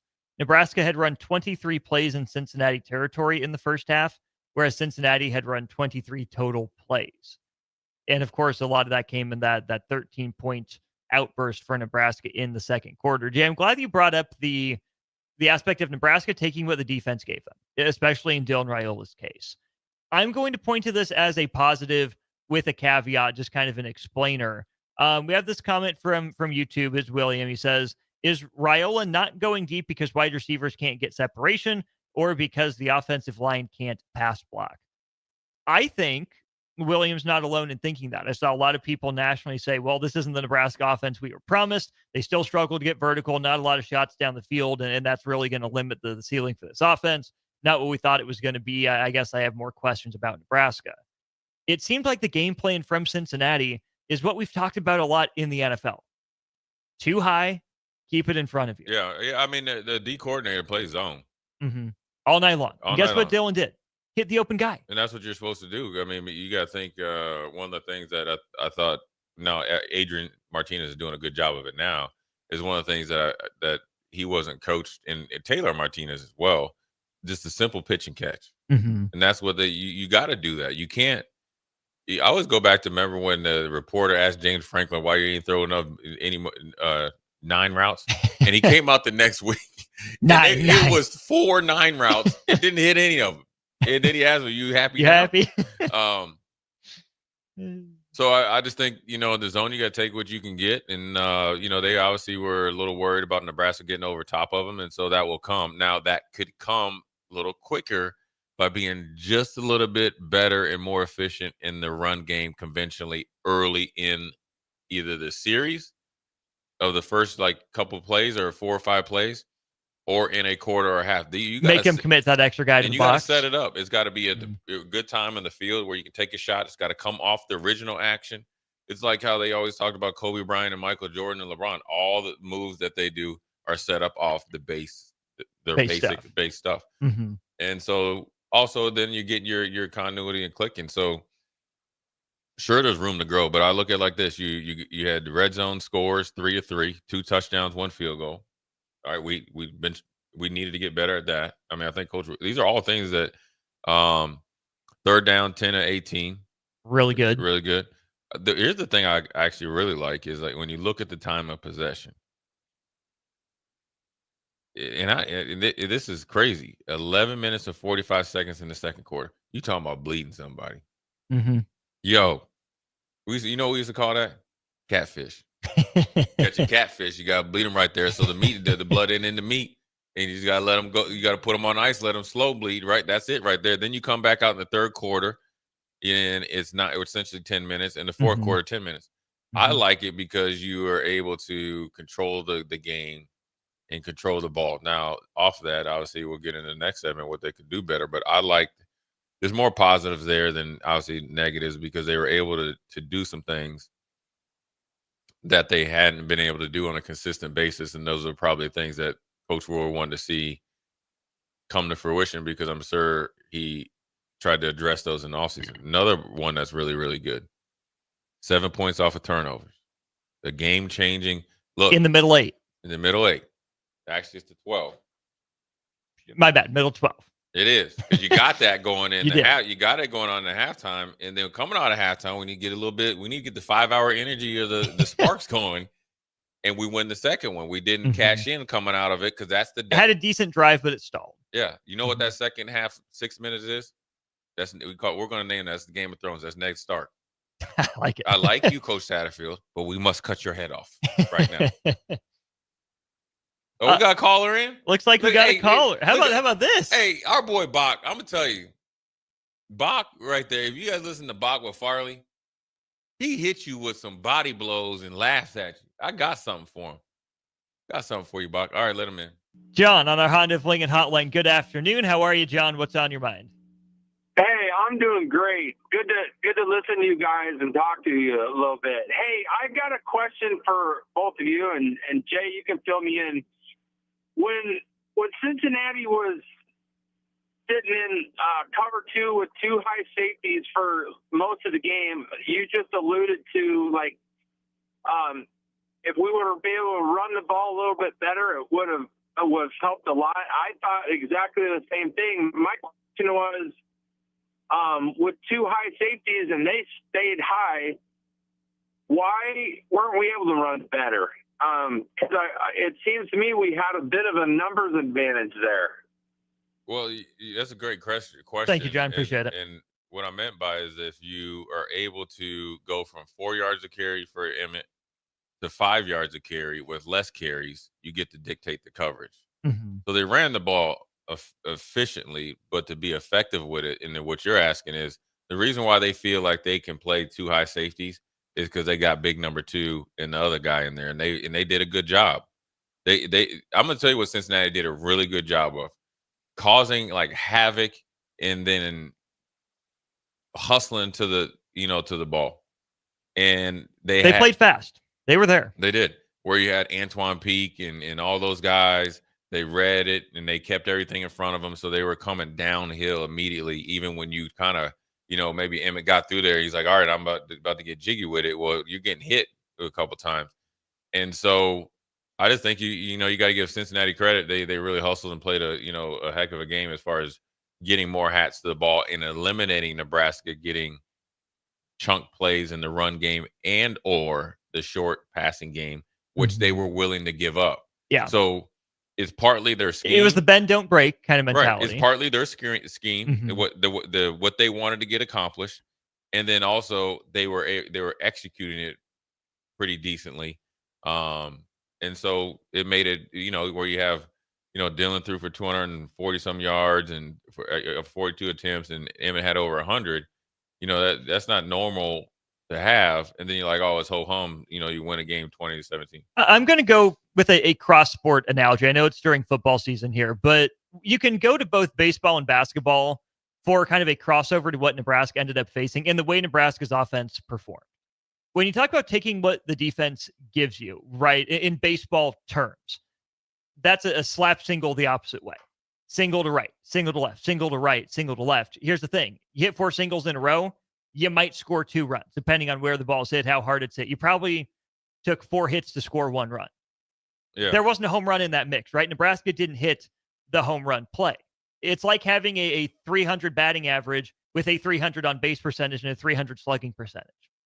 Yeah, that's all you're doing is hitting singles, which there's nothing inherently wrong with, but it's hard to sustain if you're not able to get the key hit at the key time. Yeah. Just like Nebraska, right? You get down to the 1 yard line, you have the false start, and we'll get into that in a little bit. I also think, Jay, that when you talk about efficiency running the ball, if Nebraska is going to face more of this 2 high, this 3 high shell, whatever you want to call it, it's great if they can dink and dunk their way down the field. But if teams are going to continue to bend and bend and bend, Nebraska has to find ways to be more effective in the red zone to make them break. Dink and dunk 3 yards at a time, be stronger, more explosive off the ball. And then the basketball analogy is the post-ups. If you have a Zach Edey, sure, you can do that. But Nebraska doesn't have a Zach Edey equivalent on the offensive line or at running back where they can say, we're going this way. There's nothing you can do to stop it. It's just like mid-range jumpers. You can get by with it for a game, but in the long run, you got to either have the consistency at the rim, the power run game, or you got to have some sort of efficiency and explosiveness from 3, which is the touchdown from outside of the 20-yard line where you don't have to just keep hitting your head against a wall. Yeah, and but you got to also, more importantly, is make sure you stay within, you are who you are, and that's the most important thing. Is a lot of times, people listen to outside, sources, and they change who they are, and then they're like, surprise, I'm actually who I'm trying to pretend. So as long as you stay within your offensive scheme, you'll be good to go, and then you'll be able to attack it, because there's different ways, because you could have the same type of back end coverage, high safeties and cover two, but a different front, which will allow you to create angles and have a better day running the ball. And then you'll be getting in. Then when we actually take the dink and dunks, then people will be texting in like, well, why don't we just run the ball for 4 quarters straight? so it's damn if you do, damn if you don't. But I think there's going to be opportunities if they keep getting cover two. Then I'm sure the coaching staff will start to draw some things that effectively try to, like you say in the basketball analogy, a team in high school that's trying to press you, you need to run them out of the press or execute them out of the press or shoot them out of a zone X, Y, and Z. So I think it just comes with, all right, what's up next? And if you see it, you got to prepare for it, because you expect Akron to do it. But also Akron doesn't have the same type of personnel. But you can't forget about it, because you might be facing something similar to this later on in the year. Let's go back to our Starter Heyman Jewelers text line. Y'all are rolling with all sorts of good thoughts. I do want to get to this from Ben, and I'm going to frame it as a positive. His question was as a negative. He says, did a high school coach call going for it on 4th and 2 from essentially midfield? Jay, the reason I'm going to spin this into a positive is because I loved both of Nebraska's decisions to go for it on 4th down. I didn't think they would have the guts to do it from midfield. You had Dane Key open. Dylan couldn't pull the trigger. And he had Emmett earlier if he was looking that way through late. Ended up being a bad decision. So the result is bad. It put the defense in a bad position. They weren't able to bail the offense out. But that was, I believe, the first drive of the third quarter. You keep that drive going. You're able to put some points on the board. You double dip going into half and coming out of half. I love the decision. And then, to me, there was no decision on the one that ends up in the Dane Key touchdown, because either you get the touchdown, which makes it a 2-score game, right, or Cincinnati's really backed up, and who knows if the defense would have stopped him, whatever. But kicking a field goal was really the only thing you couldn't do. I think at 4th and goal from the 2-yard line, because you keep a 1-score game a 1-score game. You don't improve your chances to win the game. I loved the play call on the touchdown as well to Dane Key. Same formation, same motion, different play call back to back. Emmett only gets 2. Nebraska comes out, same personnel, same look. You see the linebackers suck up, like, oh, they're running it again. They think they got it. Yeah. Dane Key sneaks behind him. I really liked what Nebraska did on 4th down, even though only one of the plays was, in the end, a successful result. Yeah, I mean, that's, we talked about, Cliff Kingsbury. I call him the Bachelor. He did a really good job with the Commanders last year against Detroit in the playoff game. Kind of the same thing. Who knows if Coach Dana got that. He ran a little bit of a take with the running back, and smoke screen left, house call by Scary Terry. I like it, going for it on both times. You're playing to win. And that's just, that's a learning experience of where to go, which is to get the first down for Dylan. But then I like it that you feel confident that the defense can step up. But it's that 12 minutes or 4 minutes, or whatever, the 8 minutes, whatever you want to call it, is where you get a chance, and you got a Game of Thrones, and you got to say, you got to put the dagger in the heart, man. And that's how you learn how to win. The next step is getting in that position and then completing what you have to do to get points in that coming out of the third quarter. And then you validate it by the defense coming out, getting another stop. Then even if you get the ball back and get 3 points, that's how the avalanche starts. That's how you say, okay, well, dang, it was pretty competitive, but then Nebraska wins by 18 to 20 points, and it's a blowout. That's how blowouts are created. People are, I think sometimes everybody's thinking of, you just come out in major, Division I college football, Power 4 against Power 4, the first weekend or the last weekend, and you just drop back, and then everybody's just gonna Randy Moss past people. Don't work like that. You got to earn it, and then you got to be able to do, because once you start to really get that momentum and that avalanche going in your way, they come out of that cover 2. They have to. The game is tighter. They don't need to change. because their defensive coordinator, their coach, it's on. We need to execute cover 2 better. I can guarantee you, he says we need to play a little bit better in the run so we can be more aggressive if we do decide to blitz. We need to probably do a better job of being in the right places in the right time and reading routes in cover 2. That's exactly what he's telling them. It's on us, not on them. And so the same thing as Nebraska saying is, we need to do a little bit better job. Transfer wide receivers Dane Key and Isaiah Hunter. You like what you saw? I did. I liked it. I liked Dane Key. Everything that's advertised. He looks like the same player that you saw on YouTube last year for Kentucky. Obviously has a rapport with Coach Shorts, but there's a reason why he was one of the highest ranked receivers in the portal. Is because he's consistent in the vortex. Sorry, in the vortex. And he's consistent. He's tough, and he showed you, and he's competitive because he didn't get a lot of action early, but he stayed locked in. And then I think Hunter was a really good surprise because I think he just came in and everybody thought he was a burner, right? Because obviously, he's got it on his resume. Yeah, he's got it on his resume. But he showed a little bit of Dane Key there. The back shoulder catch, I like it. The other big catch in the end zone, strong hands, 50, and he's a big kid too, man. He's not 6'2". Yeah. So I like. They have been all this. I like those two for sure. They definitely have been. I can't. I'm not a coach or anything, but for me, I think just from one game, I thought they did pretty good. Let's go ahead and go to break here. What can Nebraska's offense fix? We'll tell you about that. Get your thoughts, 402-464-5685. Know that Husker football season can do some numbers on your mental health. That's why Lincoln Lancaster County Health Department has launched Credible Mind, a one-stop online platform for mental well-being. It's free, confidential, and available anytime at myhealthymind.crediblemindcom. In just minutes, you'll get personalized feedback, local resources, and practical next steps that will help you feel more supported and in control. Again, that's myhealthymind.crediblemindcom. Jay Foreman, Austin Oerman, more of Old School next. Watch Old School live on Facebook, YouTube, or Twitch. Old School with Foreman and Oerman on 93.7 The Ticket and theticketfm.com. Load up on meat and more this fall at the Mercado by Certified Piedmontese.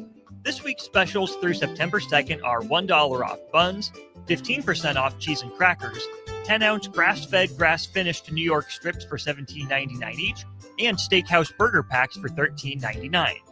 Plus, stop by for lunch on Fired Up Thursday at the Mercado East or Fired Up Friday at the Mercado North, with locations at 84th and Havelock, 30th and Yankee Hill, and now 85th and Old Cheney in Lincoln, or 168th and Maple in Omaha.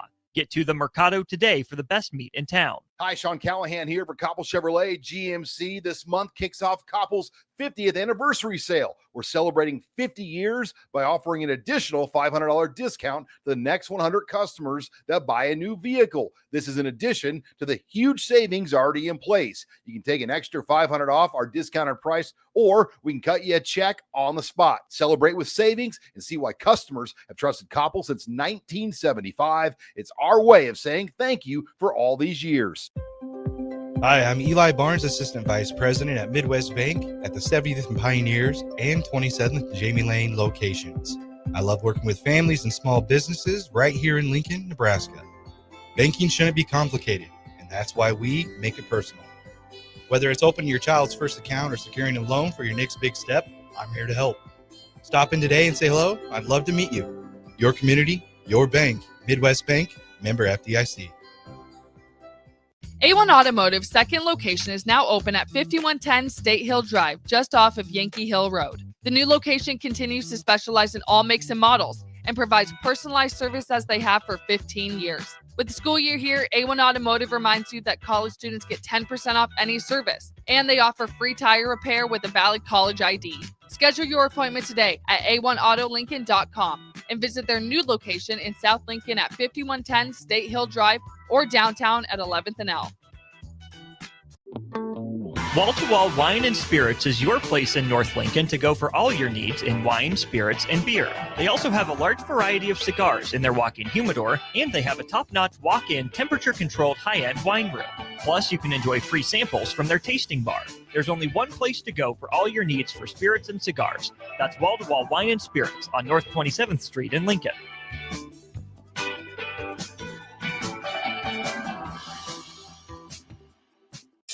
Are you looking for an exciting new way to put your skills to work? Explore new career options in the fintech industry at Currency, a Sandhills global company. We offer full-time positions in financial sales, compliance, operations, and other fields. We also offer a 4.5-day work week, an attractive benefits package, and opportunities for advancement. Put your motivation to work and grow with us at Currency. Visit gocurrency.com/careers to learn more.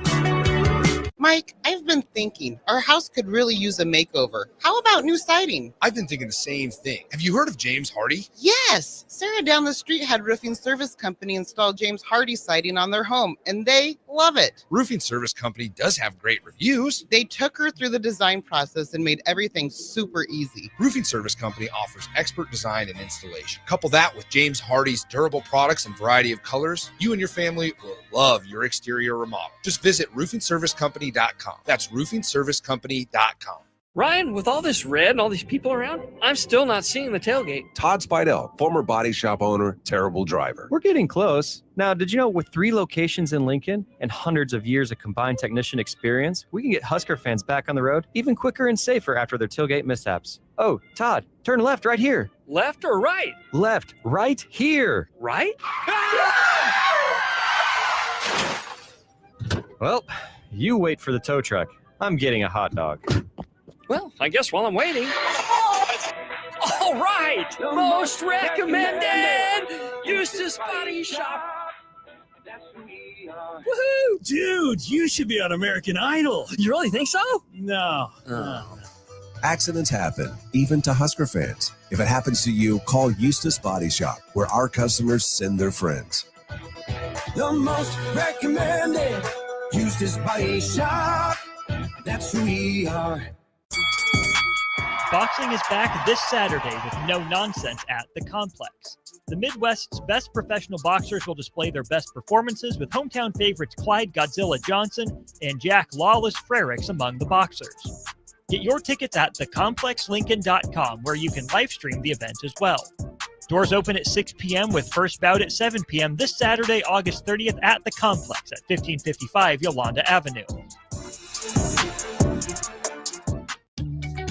Are you ready for a new opportunity? Check out Sandhills Global. Join a dynamic team where your skills are valued and your career can soar. We offer full-time positions with a 4.5-day work week, competitive pay, excellent benefits, and a positive work environment.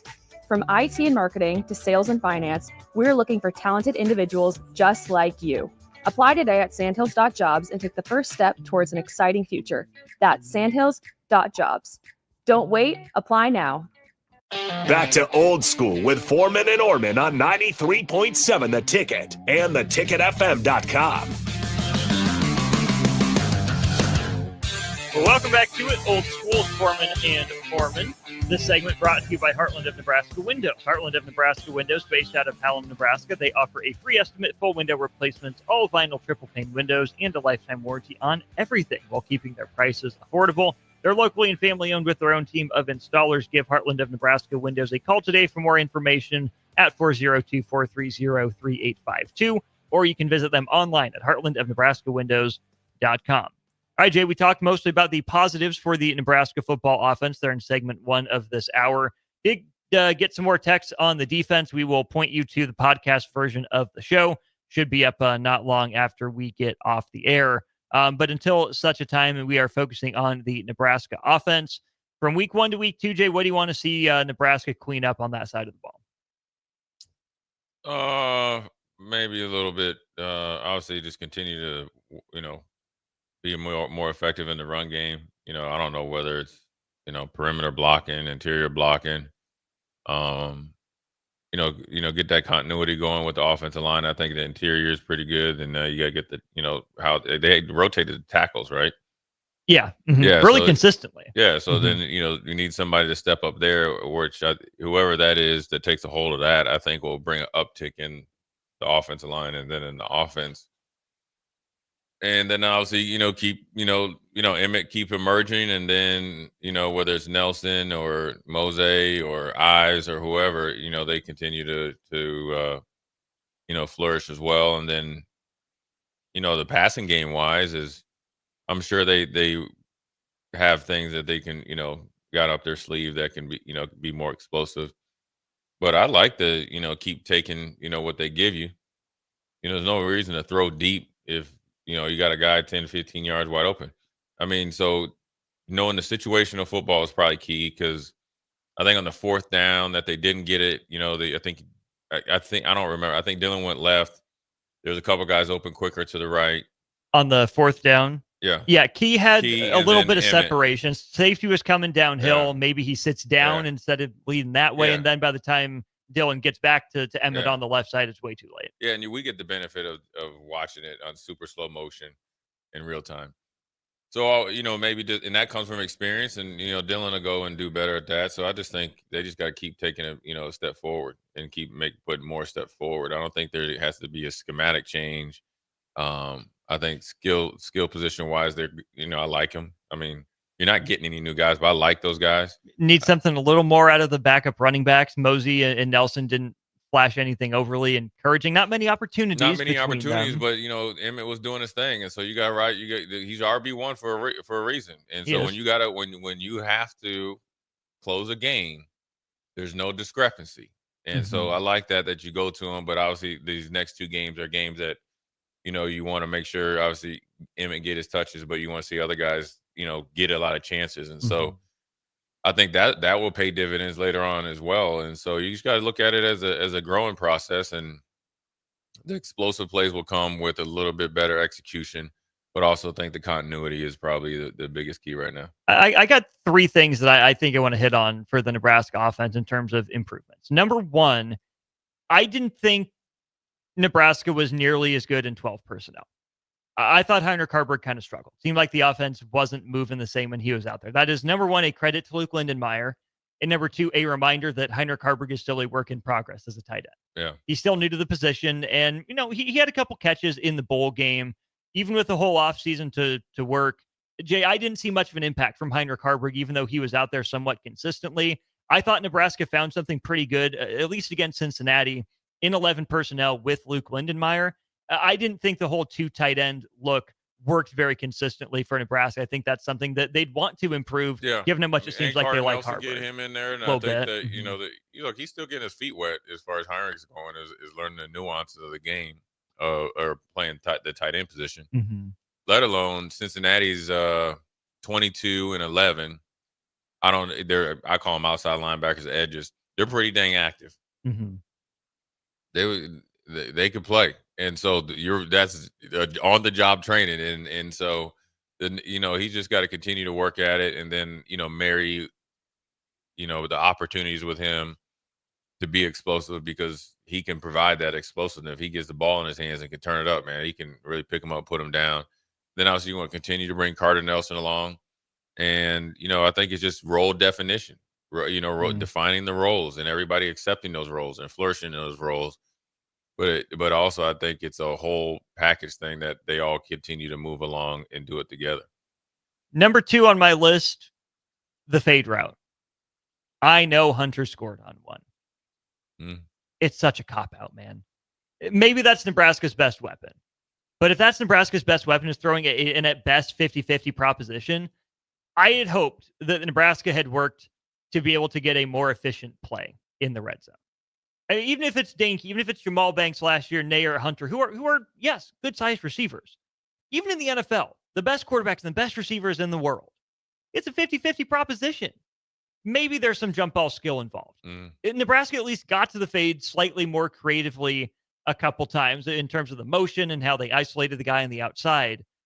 But man, I think it speaks volumes about Nebraska's lack of ability to move the pile, Nebraska's lack of separation maybe on the inside routes, that they went back to the fade early and often. I know it's a part of every playbook, but man, it felt like a cop-out for Nebraska a few times, even though it worked once. Yeah, I mean, I don't necessarily. I think it's just that's just part of offenses these days. You see it. I mean, it is. Me and Nick about to call a game. I guarantee they throw 3 or 4 fade routes. I just don't love it. Yeah, I mean it's a 50-50 ball, but that's just part of. I don't think it's a cop out. I just think that's just what they do. You're probably saying you want them to be more creative. I think they have creativity. They just probably didn't show it. They probably felt like they had an advantage out there. They got two big old receivers, man. They do, and that's what they did all last year too with two bigger receivers, and it still wasn't. Okay. I know what that look means. I know what that look means. Is some of it's creativity, and I'm not gonna. That's a part of it, but I think mostly I'm going to the improvement. If you're telling me you don't have a play that gives you better than a 50-50 chance of success. Now, here's the thing. Every play is dual outcome. Either it went well or it went poorly. Yeah. But in terms of success, I'm not saying that Nebraska needed to score on one play from the 15-yard line, right? But I'm saying if you're Nebraska and you're at the 15-yard line, I would rather see you run for 7, get halfway there, give yourself 2 or 3 more cracks at the end zone, than waste it down 50-50. Either you score a touchdown or now it's second and long, second and goal, second and 10 from the 15, where now you're behind the sticks. It's more obvious pass. That's all I'm trying to say. Yeah. I mean, like we say, both can be right. In what you're saying is right from that perspective. But also, here's a deeper dive into the whole ball of wax. I don't know. Obviously, I'm not in offensive meetings, but I've been in defensive meetings. Obviously, that the offense could have a run called and see a coverage, it goes to the fade. That's the check.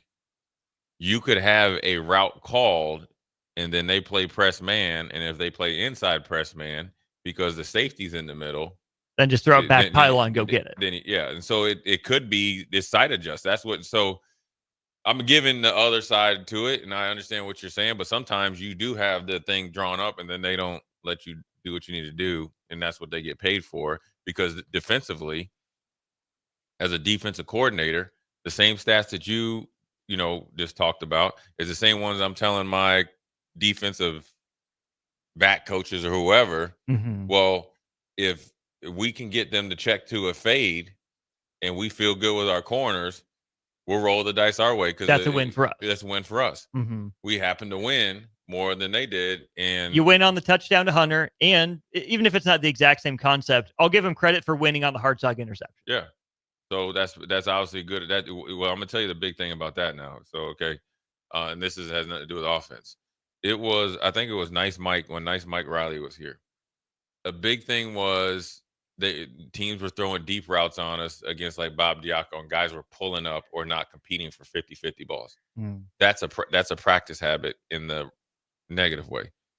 The way that they compete, they've obviously went at it and competed for 50-50 balls, or they practice on how to compete for 50-50 balls. So that's good. It's a good thing. Probably why they feel confident about it. Now they got to continue to do it, but I just think with the offense, they need to continue to mature, right?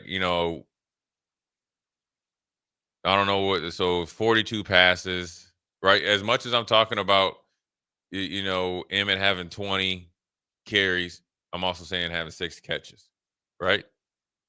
Then you like, okay, well, who gets those carries and then who gets those passes? Do we want to throw it 42 times, or would we rather throw it 35, 36 times at the max? And what are we throwing? How are we throwing it? And then there might be games where you might have to stretch a team down the seam. I think you want to be able to adapt, but I think before you can adapt, you got to just get more efficient at the basics, and that's probably what they're trying to do this week. Last thing, at least for me, offensive line, haven't talked a whole bunch about it. Justin Evans held up fine, I thought. Rocco seemed as advertised. Other 3 positions, a little bit hit or miss. I also understand Elijah Pritchett is to blame for the false start from the 1, but also you got 4 cracks to punch it in from the 6, and he couldn't do it. As much as it's on him, come on. 4 plays to get 6 yards, and he couldn't do it. I'm not going to put 100% on Elijah Pritchett. That's the next step, but it's a cause and effect, right? Now, you can't let that cause be the end of the effect. That's where we need to go. Again, you both can be right. So you're 100% right. You want to be able to still, hey, look, you guys, I would be like, hey, now we got more room to operate, even though I like to be at the 1-yard line. So you got to start with the cause. You got to get, we just got to continue to work at it. It's no different than when Cam Jurgens was here and he was having snapping troubles, you got to continue to work at it with him. And there's guys in the NFL that have troubles with that. Heck, your boy Juwan Taylor that plays for the Chiefs, I think he led the league in holding calls. Oh, he's the kickstart false. Yeah, well, starter. he lines up in the backfield. Yeah. And so it doesn't matter what league you're at or level you're at, you still got to work at it all. And so that's probably something he's got to really, continue to, push himself at and harp on. And everybody else needs to push themselves and harp on it with him. So, once he's in the game with you, the continuity is there. And so, and then to your point, you'd be able to punch it in at the 6-yard line. You want to get that in. It's a small step, but it's a huge gain. Mm-hmm. And those are the Game of Thrones plays, man. You get once they give you any type of, they've given you 95 yards of real. Yeah, once they give you just a little crack, it's got to be death to everybody. And you do that, then next thing you know, you got that right. You got those 7 points. Boom, you do it after halftime. Now we're like, man, Nebraska, we're back. We're back. We beat them by 20-some points. We're back.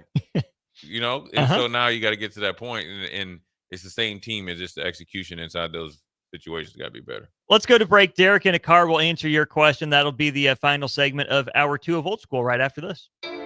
You're listening to Old School with Jay Foreman and Austin Oerman. Download the mobile app and listen wherever you are on 93.7 The Ticket and theticketfm.com.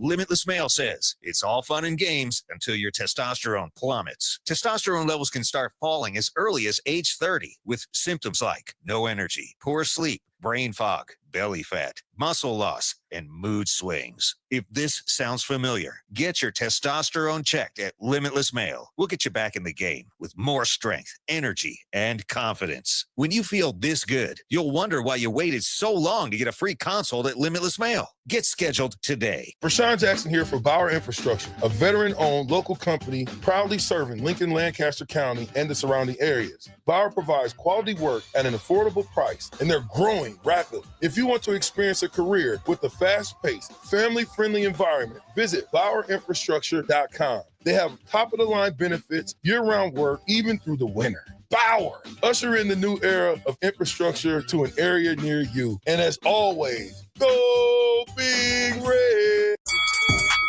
Boxing is back this Saturday with no nonsense at the Complex. The Midwest's best professional boxers will display their best performances with hometown favorites Clyde Godzilla Johnson and Jack Lawless Frericks among the boxers. Get your tickets at thecomplexlincoln.com, where you can live stream the event as well. Doors open at 6 p.m. with first bout at 7 p.m. this Saturday, August 30th at the Complex at 1555 Yolanda Avenue. Hi, it's Charlie Stone and Andy Goodyear of Honda of Lincoln with more exciting news for area car buyers. Charlie, it's just announced that Honda of Lincoln has won 3 of the Lincoln Journal-Star's Lincoln Choice Awards: Best New Car Dealer, Best Auto Repair, and Best Place to Get Your Oil Changed. Wow, that's great, Andy. Anything else? Yes, we were runner-up for Best Pre-Owned Dealer and Best Tire Dealer. A lot of people don't understand that we do sell tires here. Very exciting, Andy. Why do you think your dealership is winning so many awards? Charlie, we simply say it's the Honda of Lincoln way of doing business. Looks like Honda of Lincoln is the great news headquarters for Lincoln. Yes, and even all of Nebraska, we are also announcing that Honda of Lincoln's the only dealer in the state of Nebraska to win the prestigious Honda President's Award for 2024. Honda of Lincoln, Nebraska's #1 volume Honda dealer, 27th and Yankee Hill Road, or online at hondaoflincoln.com. Hi, I'm Eli Barnes, Assistant Vice President at Midwest Bank at the 70th and Pioneers and 27th and Jamie Lane locations. I love working with families and small businesses right here in Lincoln, Nebraska. Banking shouldn't be complicated, and that's why we make it personal. Whether it's opening your child's first account or securing a loan for your next big step, I'm here to help. Stop in today and say hello. I'd love to meet you. Your community, your bank. Midwest Bank, member FDIC. Jack Russell of Farm Bureau Financial Services is here to help you protect things that are most important to you. Whether it's your home, your family, or your future, Jack Russell has the proven experience to get the job done while developing authentic relationships with you. Give Jack a call today at 402-421-9100. Again, that's 402-421-9100. Or visit one of his 2 locations in Lincoln or Seward and learn how you can excel in the complicated world of insurance. Jack Russell of Farm Bureau Financial Services, a trusted and well-respected representative since 1999. Need service on your home air conditioner? No matter what brand you have, just call Bryant, 467-1111. Bryant Air Conditioning, Heating, Electrical, and Plumbing. It's game on at Elway Power Sports of Lincoln, Nebraska's premier power sports dealership. Stocking top models from Can-Am, Kawasaki, Honda, Polaris, CF Moto, Suzuki, Yamaha, Indian Motorcycle, Sea-Doo, and Triton trailers. Score big on our massive selection of Can-Am side-by-sides with rebates up to $3,000 on select in-stock models. Elway Power Sports of Lincoln has you covered all under one roof with a large selection of side-by-sides, ATVs, motorcycles, and personal watercraft at their 27th and I-80 location. They can't wait to get you set up for football season. A lot of businesses say they're family focused, but when tough situations in life arise, the business wants anything but your best interests. James Enterprise Incorporated is hiring, and they will always treat their employees like family, just as they do their customers. James Enterprise Incorporated is hiring Class A and B CDL drivers, a shop tech, and a diesel mechanic.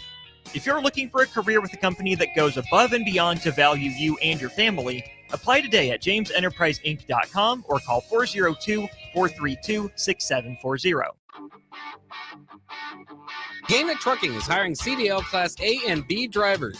Their strong team culture makes it not a job, but a career. Gaina Trucking offers health, vision, and dental insurance, 401k with company match, an employee assistance program, and other bonus programs. Build a better career today with great team culture at Gaina Trucking. Learn more and apply today at GainaTrucking.com. Back to old school with Foreman and Oerman on 93.7 The Ticket and theticketfm.com. Welcome back in. Hour 2 of Old School, drawing to a close. Austin Orman here, Jay Foreman there on our Sartorhaman Jewelers live video stream. Appreciate everyone active on YouTube and Facebook, as well as our Sartorhaman Jewelers text line. On that text line, we have Derek in a car, Jay, saying, how important are the next 2 weeks of games and practices in terms of refinement of the offense and chances to see others emerge? And they say your most improvement comes between weeks 1 and 2. True? That is true. The back end of that statement question is definitely true. Because you get to go back, you got tangible, obviously tape and competitive environment that you can go and teach off of. And you're just in better, game. You're used to the game. You always, you have experience, but you still have the same anxiety and peekaboo stuff I was talking about before. The biggest thing is to continue that they got to get better. The guys that are going to play the majority of snaps of the whole season, they got to get better, at the things that they're asked to do and play at a higher level each week before you start worrying about clearing the benches, because you're not going to be able to clear the benches if you don't have your best players, doing what you need to do. So I think it's onward and upward. And obviously the plan probably always is to, do it in these type of games.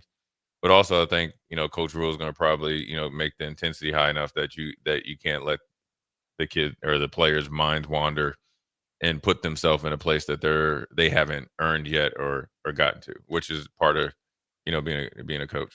Lost in the shuffle of an exciting Thursday in college football.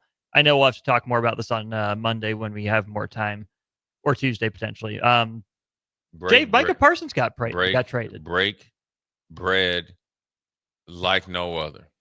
Highest paid non-quarterback in NFL history. A lot of bread being broken. Break bread like no other. And everybody kept saying this Micah Parsons and Michael Parsons. Is it Micah? Not to Jerry Jones, it's Michael. No, his name is Micah. That's why it's so funny that Jerry kept calling him Michael. Yeah, see, he's disrespectful anyway. He knows what it is. You sign his checks, chump. Everybody kept saying it's different. It is different. Jerry Jones said he had a handshake deal. Well, that deal wouldn't have got passed through anywhere. So it lets you know, and Micah Parsons' agent knew. Was it David Mulugeta? Mulugeta, who's obviously he's the Scott Boras of the NFL. Yeah, him and Jalen Hurts' agent, the young lady, is doing really well. They knew that he wasn't interested in paying Micah Parsons, because if he was, he would have done it a year and a half ago, and he would have done it before P.J. Watt got paid. And it became personal for different reasons. And then when Jerry, this is where the crucial thing, where Jerry was like essentially told everybody he ain't gonna pay him, is when he started talking about he paid Steele early, and he paid Dak early, and he mentioned somebody else he paid early, and they all got hurt. So essentially, and then he said, "I got you for 3 more years." No, you don't, because Micah Parsons actually wanted to get up out of there. That bad. That bad. And it happened, and the Packers came out of the Packers wanted to release some salary of Kenny Clark. They've drafted well, and every move has initial starting point and a counterpoint in how everything directly, indirectly work into this. They drafted the defensive tackle, kind of do it all guy, or it's a defensive tackle in their scheme. Was it Van Ness from Iowa? From Iowa, he started to come on. Well, Kenny Clark. Rashawn Gary was a Pro Bowler last year. But in that inside, you got a young guy on a rookie contract. You got a little bit older veteran that you paid who's really good. But whose grade has gone down according to PFF the last 2 years. And that's, so, it's suspect, but they'll release that. They'll use it to make it the reason why. But it's But Jerry wanted to stop the run. Yeah, it's a money thing. Jerry's been talking about he wanted to stop the run. But he used 2 draft picks on 6th and 7th round guys in the draft. You ain't want to stop the run. That you want to just here's also funny.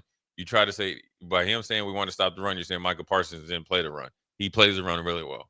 Well, then you got Clark, which gives Packers a little bit of salary relief to offset what you got to pay. $47 million a year for Micah.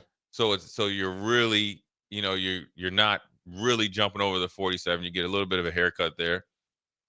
And Jerry Jones gets 2 first-round picks, so he gets to do what he does best. He got the media blitz all training camp. He's still going to get it into the season. And he'll still get it all season, because once the Cowboys start losing, Jerry will be out in front. He'll probably fire Schottenheimer. He'll hire a new coach. Kellen Moore, welcome back. With 2 first-round picks. He's probably going to trade one, try to get a player. Whatever his idea is, he's going to be able to execute it, but he's not going to have Michael Parsons. Here's the biggest thing. This is the rule that John Butler told me. He said, you never get rid of a franchise quarterback, and you never get rid of a edge pass rusher. They have the most security of all. And here he did. He just traded a dude in his prime. Dude got 52 sacks in 4 years. I mean, even before his prime, technically. Yeah. Just entering his prime. Yeah. A down year last year, he had a sack a game. So I just think it's probably one of the worst moves Jerry Jones has ever done. And yet it still might not be as bad as the Luka Doncic trade.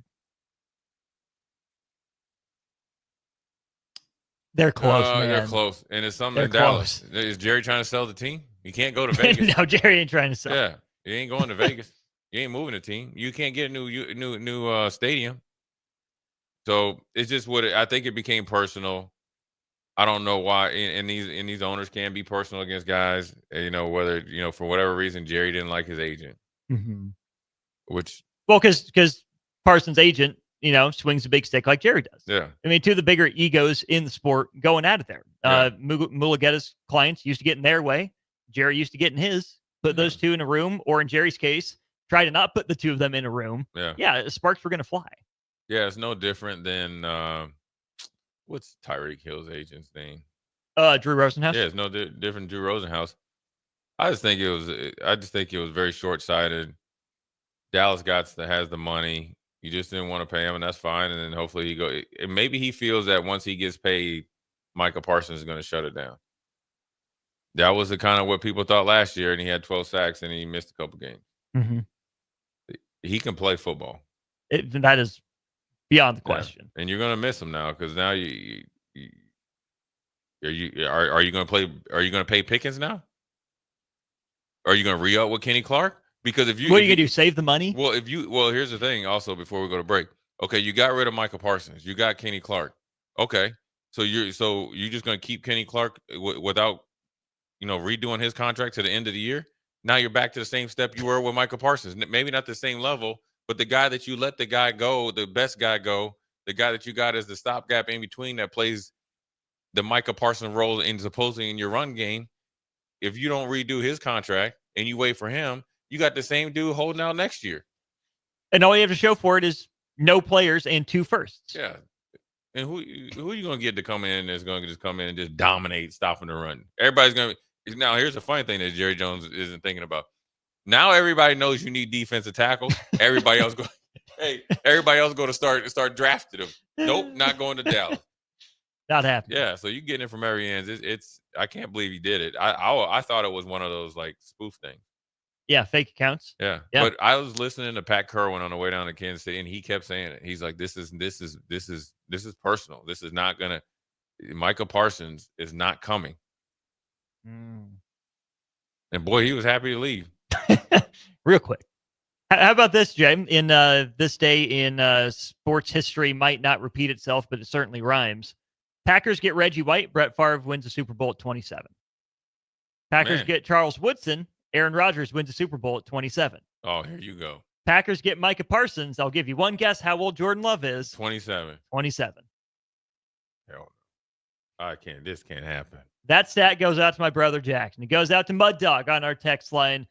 Gracie, our great graphics person, is a Packers fan. I believe Rudy is a Packers fan as well. So hold on to that all season, you guys. Do you hear everybody? Do you hear all those tires screeching? They're all heading out to Warhorse Casino to put the money on the Packers. Don't put it on black. Don't put it on red. Put it on green and yellow. Green and yellow, man. That's funny.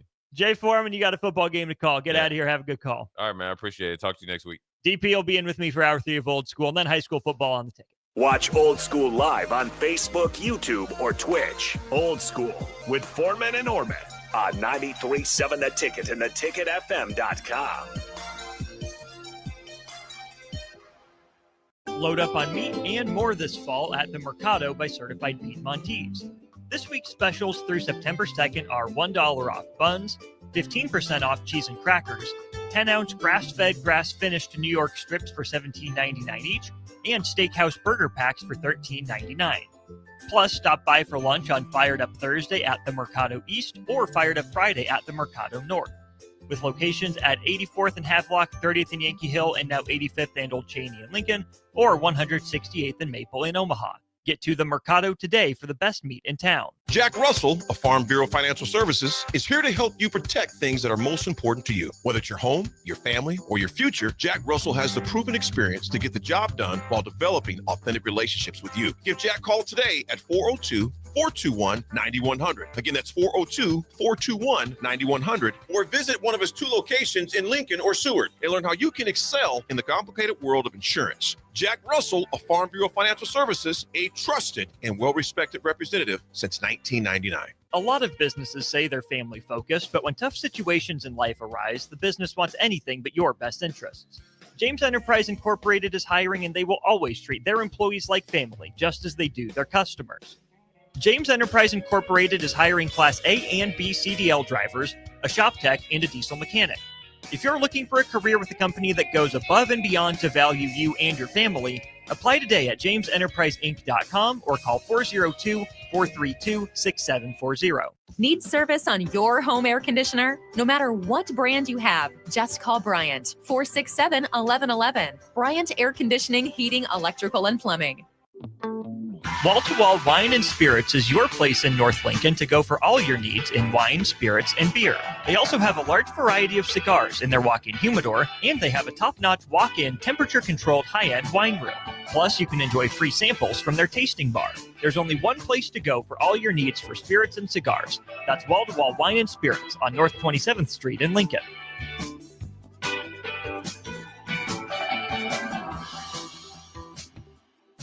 Are you looking to upgrade or improve the garage door on your home? This is Cameron Hall of Doors Plus. At Doors Plus, we guarantee to offer a wide selection of options from 5 leading garage door manufacturers as we deliver a free estimate, exact measurements, and rapid installation with a 3 to 5 week time frame. When you choose Doors Plus for your residential garage door needs, you'll work with our experienced technicians and be ensured that your new door seamlessly complements your home. Give us a call at 402-590-5800 or visit us online at doorsplusllc.com. Doors Plus, garage doors and more. 93.7 The Ticket is your home for every Kansas City Royals baseball game. Bobby Witt Jr., Salvador Perez, Vinny Pasquantino, and the rest of the Royals attempt to make the postseason for the second season in a row. And you can hear all the action on 93.7 The Ticket and theticketfm.com. Your home for Kansas City Royals baseball. This is Lincoln's home for sports talk on the FM dial. Also online at theticketfm.com. On the internet. KNTK FM Firth, 93.7 The Ticket. Keep summer green with Judson Baleen and Judson Irrigation. More than 40 years ago, Judson Irrigation started taking in orphans. Lawn sprinkler systems installed by a quickie, cheapy summer job, install them and forget them outfit, long forgotten. Call Judson Irrigation. They'll never forget you. Keep summer green. Call Judson Irrigation 402-420-6277 or judsonirrigation.com. Are you ready for a new opportunity? Check out Sandhills Global. Join a dynamic team where your skills are valued and your career can soar. We offer full-time positions with a 4.5-day work week, competitive pay, excellent benefits, and a positive work environment. From IT and marketing to sales and finance, we're looking for talented individuals like you. Apply today at sandhills.jobs and take the first step towards an exciting future. That's sandhills.jobs. Don't wait. Apply now. Hi, I'm Eli Barnes, Assistant Vice President at Midwest Bank at the 70th and Pioneers and 27th Jamie Lane locations. I love working with families and small businesses right here in Lincoln, Nebraska. Banking shouldn't be complicated. That's why we make it personal. Whether it's opening your child's first account or securing a loan for your next big step, I'm here to help. Stop in today and say hello. I'd love to meet you. Your community, your bank, Midwest Bank, member FDIC. Coming at you live from the heart of Lincoln, America. This is Old School, sponsored by the Mercado by Certified Piedmontese. Nebraska Football Hall of Famer Jay Foreman and Austin Oerman. Old School with Foreman and Oerman on 93.7 The Ticket and theticketfm.com. Welcome to it, Hour 3 of Old School on a beautiful, glorious, happy, and most importantly, victorious Friday. Nebraska football 1-0 after a 20-17 win over Cincinnati. Welcome back to Old School. Austin Norman DP with you. 402-464-5685. We are nothing if not your humble servants here on the show. If there's anything on your mind, we would love to talk about it. Let's just start there, DP. Finish off the conversation Jay and I were having. Jamie on our Starter Heyman Jewelers text line says, here's the thing about what the Cowboys did. They get Arch Manning now. He's just down the street. Yeah, I don't think they get him. I think that I don't. Is that what Arch wants? I think Arch is doing a really good job of not letting us know what Arch wants. Like, wouldn't there be some of that? I don't know, Austin Oerman. I know that you can think of a franchise in need of a star long-term quarterback named Manning. Yeah, I think the Saints are pretty desperate. I think you may think that organization may have a number 18 Manning jersey locked up and ready to go in blue and white. I think playing in a very nice facility that we're very familiar with, and I think that they could play their way to that position. They may be very interested in playing to that very position. So. I don't know. I look, it's Saints or Colts, and then everybody else.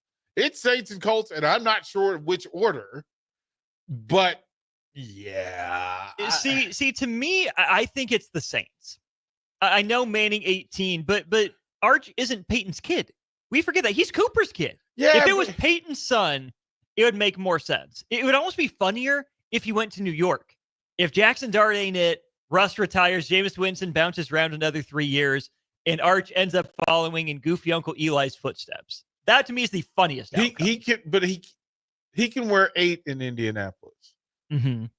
He can wear 18 in New Orleans. He can wear 18 in New Orleans. Can you get a 51 or 52 unretired like Abdul Carter tried to do Can you in try New to York? make that work? Well, he knows the phone number. He does. He knows the phone number. Hey, listen, D-Man, if it's Cleveland, we are going to have the greatest 6 months of sports talk in the history of mankind. You thought we talked a lot about the Browns this offseason. Imagine they get hard. Just call it is the Arch Manning hour. That is the Orange Connection, I Yeah, suppose. that would be the thing in place. But I'm also not sure what the timetable is. I would assume that it's next year. Again, we don't know. There's any variety of thing that can happen. It's the same conversation we've been having about sports in general, is that you have to let it play out. You need more data. And we haven't seen Arch Manning. We haven't seen that version of Arch Manning. We haven't seen first round Arch Manning. 2 starts. Yep. We have two career collegiate starts. We like to get out in front of ourselves, don't we? We like to get way out over skis. We haven't learned anything. Give him all the credit. Give him all the credit for what his dad and uncle have done. Listen, I mean, Cooper will make solid business decisions because, I don't know, he's connected. Got some experience in that realm. Yeah, been around, seen it, heard it. You wouldn't, as a Colts fan, you would not be offended by the idea. No, certainly not offended if he's going to help us win football games. How about that for an answer? If he helps us win football games. Yeah, it's the thing, right, that we don't know. I don't know if he's the best quarterback in college football. And that's the truth. I don't have the data for that. I'm intrigued by the conversation, but the reality is two starts in. If we said this about Dylan Raiola, I listened to somebody actually. So there's a young man on social media. His name is John, and John is a sports commentator, sort of. Like his thing is to say as many a-hole things about sports as possible, right? Those commentators. He's one of those commentators. And to tell you what I find extremely ironic about it is that he wasn't that good of an athlete. So I'm like there are often times, I mean, he has 5-digit followers, right? He's got numbers. And he's followed by some people. And there are times where I have to stop me from calling him and say, shut up. What are you talking about? So he was talking about Dylan Raiola. He goes, Dylan Raiola is going to be one of those GMs that he will be the quarterback that gets a GM fired because he looks like Patrick Mahomes. And they draft him like Patrick Mahomes. And he made the same comment about Drew Aller and Josh Allen, that some GM is going to get fired because he looks at Drew Aller and sees Josh Allen, and drafts him in the first round, and it goes horribly wrong. So we don't know, and it's intriguing, but we will see tomorrow because he's going to face some people tomorrow. Indeed. He's going to face some people tomorrow. So let's get back to that conversation in a minute because there's a loaded schedule, a couple good games tonight, and a lot going on tomorrow. I do want to bring this up on Nebraska, Cincinnati, something that just kind of dawned on me. Cincinnati played the Nebraska role last night. You think about that? Yeah. Get up, have a lead, get down, do just enough to make your fans believe, play well enough that you're in the game, tantalize, you're right there, have the ball last, back-breaking turnover. Did you jump on Bearcats' social media? I did not. I'm sure it was a trip. Oh, pretty good. Whoa. Whoa. That vexed. What's the line from Gladiator? I'm vexed. Terribly vexed. That they went from doubt. We talked about confidence and comfort, and they were at like 2-2 the entire time. Like, oh my God, who are we? To the Travis Kelce, hey, we're going to be on national TV the entire game sort of deal. Then it became, oh, but we're going to be on national TV. We better win. Then it became, oh, this woe is me. This is terrible. Mm-hmm. Then it's, oh, but wait, there's a chance. We're still in it. We're still in it. We only scored 17 points, have fewer than 75 passing yards. We still got a chance to win this thing. Look, we should be lucky to be this close. So we should go ahead and take the game. No matter how it ends up. No matter how it ends up, then and it sounded very Nebraska-ish. And then you start driving. And you start driving. Driving. And it is playing for overtime. And then the one tweet that said, we should go for the win. You play to win the game. Go for the win. Don't go for the tie. Go for the win. And then the conversation, well, but you're at home. At home, what do? Tie on the road, win at home. Oh, no. Wait, but which one are you? Which one are you? Which one are you, Cincinnati? Which one are you? Which one are you? Didn't feel like a home game. Yeah, they went off. What was the call? Why can't we pass the ball? How did you allow Emmett guy to run for 100+? You got to get our quarterback some help. Right. It's not his fault. Full range. And I was eating popcorn, just throwing it in my mouth. I was tossing. I was like, yeah, this is amazing. And so to flip that part of the conversation back around on Nebraska fans, mm-hmm. How many times do you think Iowa has felt bad about winning a game like that against Nebraska? Never. How many times has Illinois, Minnesota, never, Northwestern, never felt bad winning a game like that over Nebraska? 0 times. Do not feel bad about winning a game like that. Dublin. You think Northwestern went? Man, it would really stink to be in their shoes. Not for a second. We can't possibly expect teams to onside kick up 2 scores to help us win games in the Big Ten Conference. Like, we couldn't possibly expect. There's no other coach as dumb as Scott Frost in the Big Ten Conference.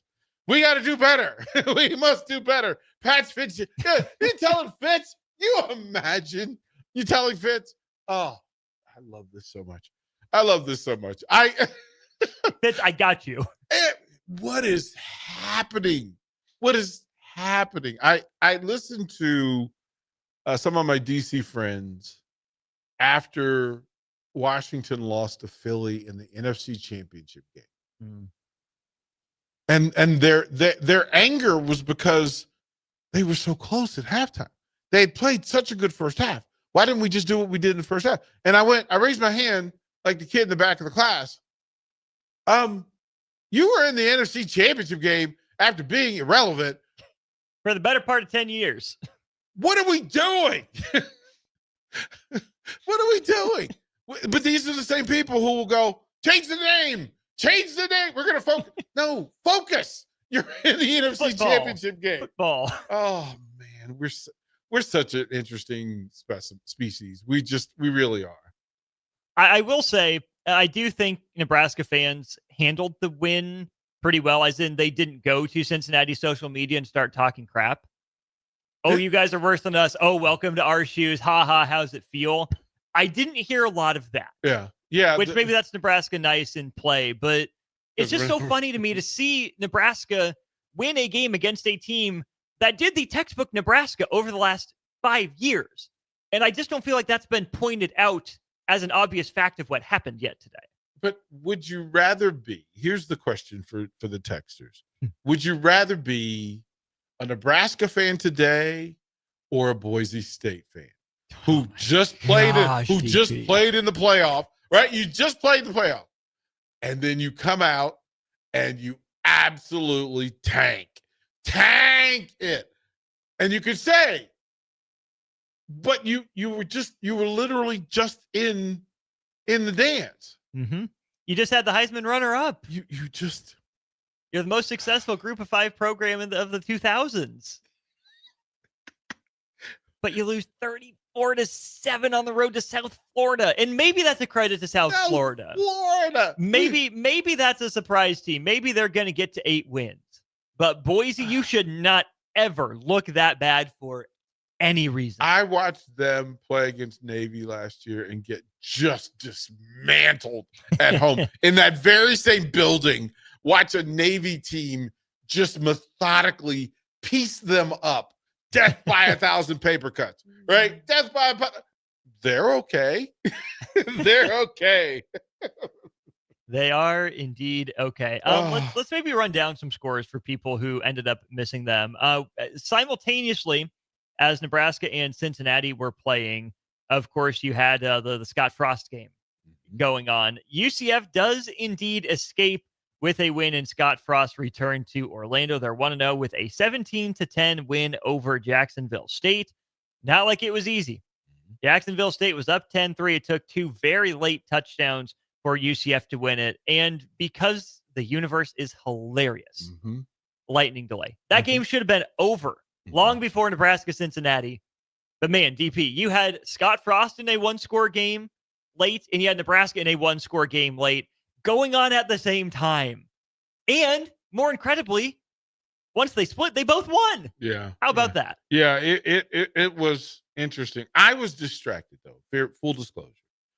Because I was watching Akron and the Cowboys from Wyoming. Real ranch burner, that. But that was a sizzler. But then I also on the third screen, I had and I didn't know their nickname. I didn't know that they were the Huskies.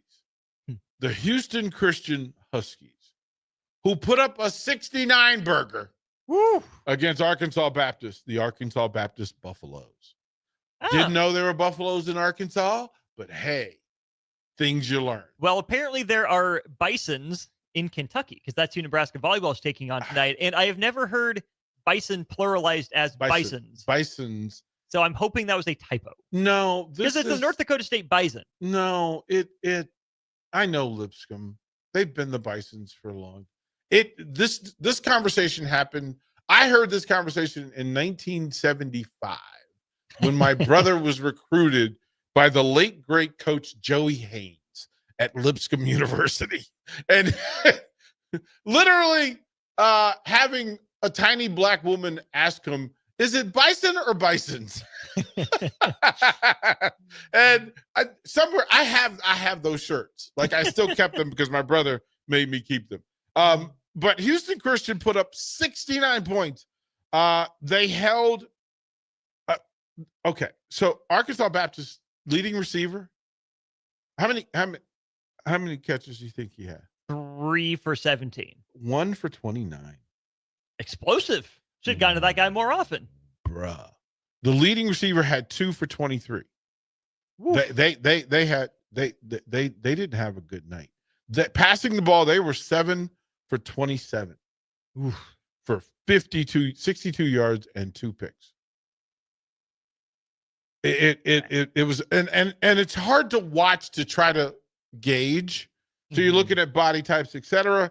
They played 2 quarterbacks. They were a combined 14 for 21, 2 tutties, 129 yards. They had 2 runners that maxed out that had 7 touchdowns between 2 running backs. Woo. 7 touchdowns, sir. That's a lot of touchdowns. Yeah, Jason Edwards had 17 carries, 175, 4 tutties. Darrell Evans came in behind him, 18 for 88, 3 tutties. That's what we're doing. Can I read you this from Sean on the text line? Yes, please. Always choose to be a Nebraska fan.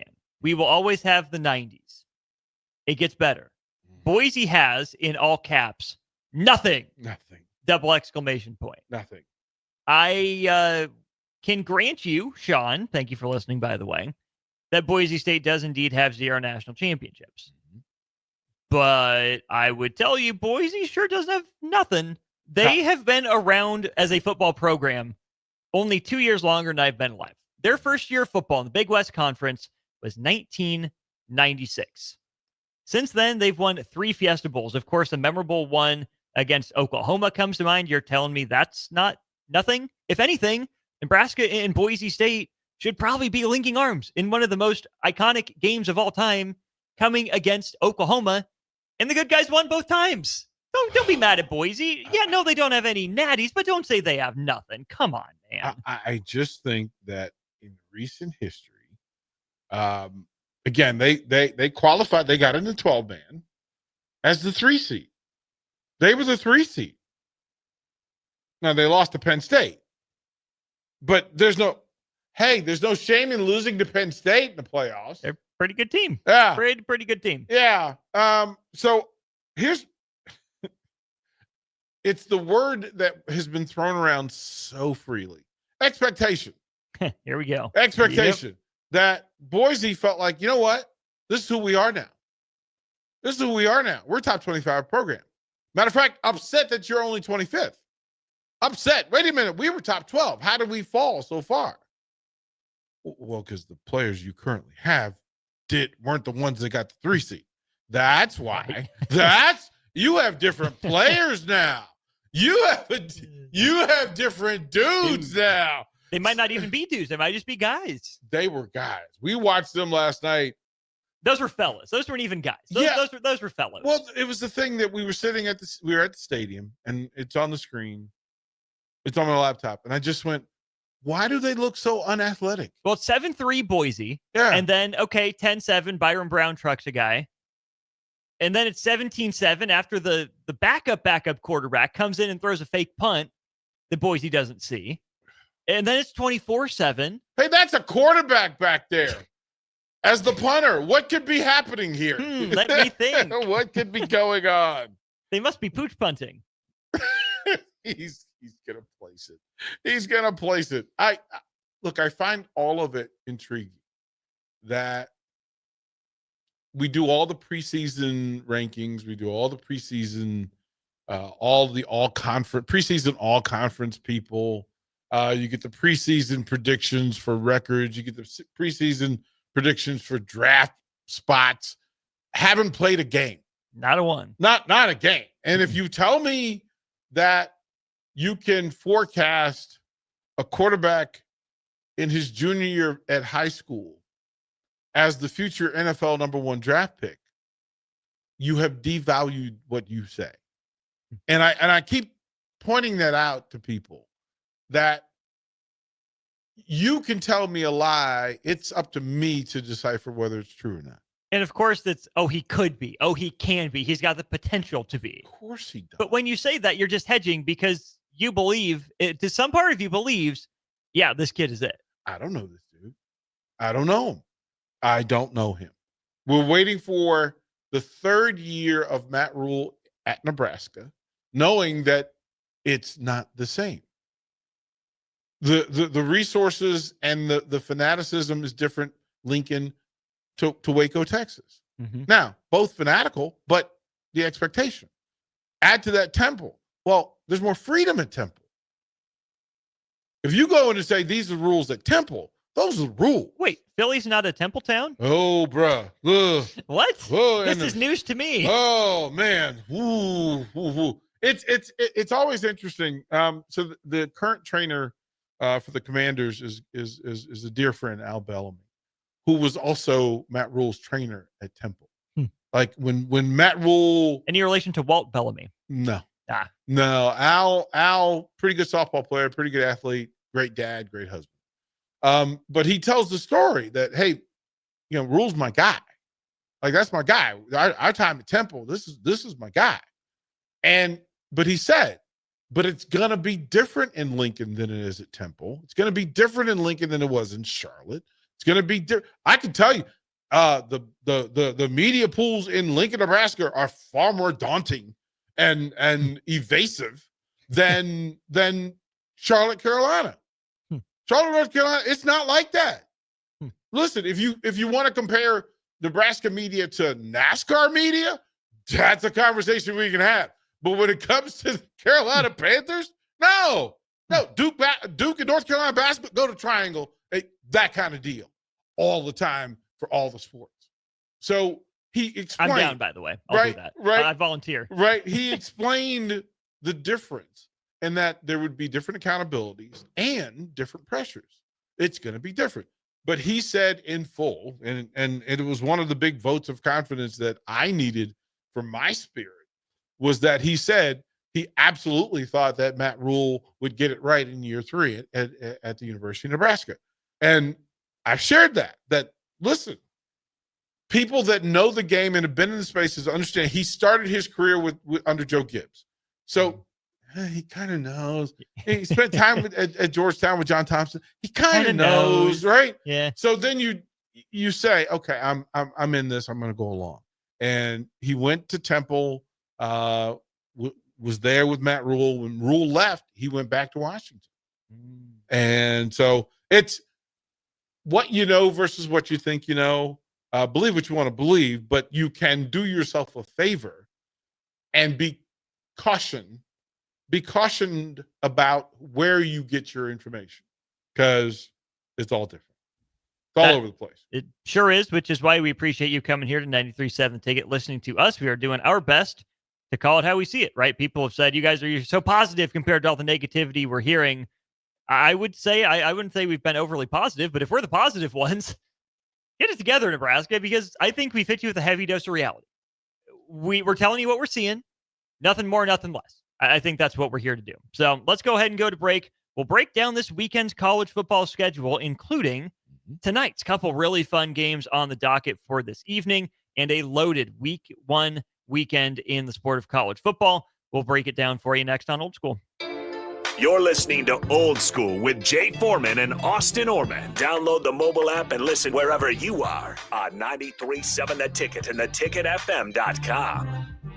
Make this your best football season yet with help from Limitless Mail. If you're struggling with low energy, muscle loss, brain fog, belly fat, mood swings, it's likely low testosterone, and Limitless Mail can fix that. We've helped over 100,000 men feel stronger, leaner, sharper, and more like themselves again. Don't sit on the sidelines this season. Take control. Book your free consult today at limitlessmail.com. That's limitlessmail.com. Keep summer green with Judson Bylene and Judson Irrigation. More than 40 years ago, Judson Irrigation started taking in orphans. Lawn sprinkler systems installed by a quickie, cheapy summer job, install 'em and forget 'em outfit, long forgotten. Call Judson Irrigation. They'll never forget you. Keep summer green. Call Judson Irrigation 402-420-6277 or judsonirrigation.com. Are you looking to upgrade or improve the garage door on your home? This is Cameron Hall of Doors Plus. At Doors Plus, we guarantee to offer a wide selection of options from 5 leading garage door manufacturers as we deliver a free estimate, exact measurements, and rapid installation with a 3 to 5 week time frame. When you choose Doors Plus for your residential garage door needs, you'll work with our experienced technicians and be ensured that your new door seamlessly complements your home. Give us a call at 402-590-5800 or visit us online at doorsplusllc.com. Doors Plus, garage doors, and more. MWR is dedicated to building attractive, affordable steel buildings that exceed your expectations. From commercial to residential to agriculture storage, steel buildings are cost-effective, attractive, and versatile. Plus, they're a lasting investment and an ideal choice. MWR uses Sentinel Building Systems out of Albion and can service you all over the state and region.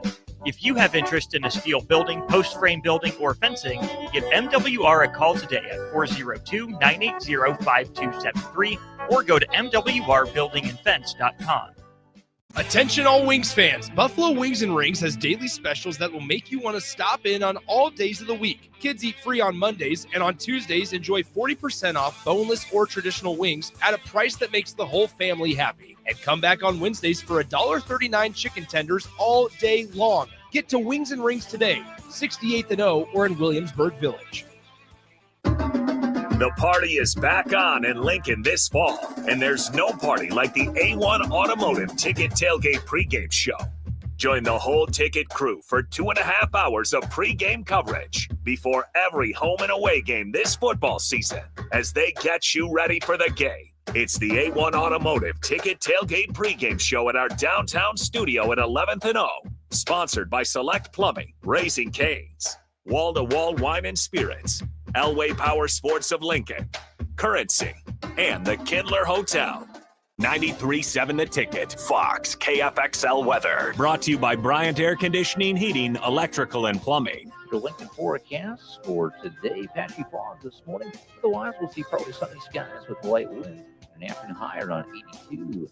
Tonight, a slight chance of showers and storms. Otherwise, partly cloudy skies, a low around 63. And tomorrow, showers and thunderstorms likely throughout the day. The high near 76. I'm meteorologist Kyle Bucker, 93.7 The Ticket, ticketfm.com. Tune in every Saturday from 12 to 2 p.m. for The Law of Lift with Dr. Lawrence Chatters. Sit back and enjoy listening to Dr. Chatters discuss real stories involving struggle, inspiration, and real-life experiences with special guests and insights. Remember, the higher the pressure, the greater the lift. It's The Law of Lift with Dr. Lawrence Chatters every Saturday from 12 to 2 p.m. right here on 93.7 The Ticket and theticketfm.com.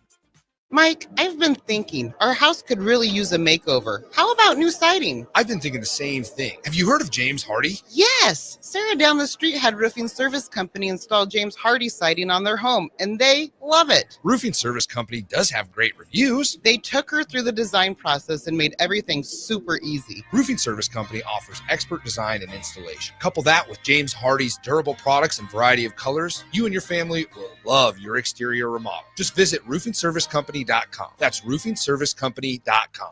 93.7 The Ticket, Fox, KFXL weather. Sponsored by John Henry's Plumbing, Heating, and Air Conditioning. The Lincoln forecast for today, patchy fog this morning. Otherwise, we'll see partly sunny skies with light wind. An afternoon high around 82. Tonight, a slight chance of showers and storms. Otherwise, partly cloudy skies, a low around 63. And tomorrow, showers and thunderstorms likely throughout the day. The high near 76. I'm meteorologist Kyle Bucker, 93.7 The Ticket, ticketfm.com. Back to old school with Foreman and Oerman on 93.7 The Ticket and theticketfm.com. Rolling right along on Old School. Norman, DP with you here on Old School, brought to you by the Mercado by Certified Piedmontese. I want to shout out Credible Mind from the Lincoln Lancaster County Health Department. It's a new online mental well-being platform. It's free, confidential, and available 24/7 at myhealthymind.credibleminded.com. Sometimes it's hard to know if substance use is becoming a problem, especially when it's part of your daily life or social routines. That's why Credible Mind offers the free anonymous assessment. Is your substance use harmful? In just minutes, you'll get non-judgmental guidance, practical tips, and resources to support your health and well-being. Again, myhealthymind.credibleminded.com. We are back to getting our fix of college football. DP starting last Saturday, week 0. Good game between Iowa State and Kansas State. The full first week of college football will, of course, kick off on Saturday, just tomorrow. But we got our Thursday appetizer, our salad course, our soup course is tonight on Friday. A couple fun games beginning with a matchup between the SEC and the Big 12. Auburn versus Baylor. Intriguing early season matchup between those two. Auburn thinks it's just a quarterback away. Baylor still trying to find its consistent footing under Dave Aranda. I like this Friday game for both teams. Yeah, if you have not been to McLean Stadium in Waco, Texas, I recommend it. It is like an oasis in the middle of the desert.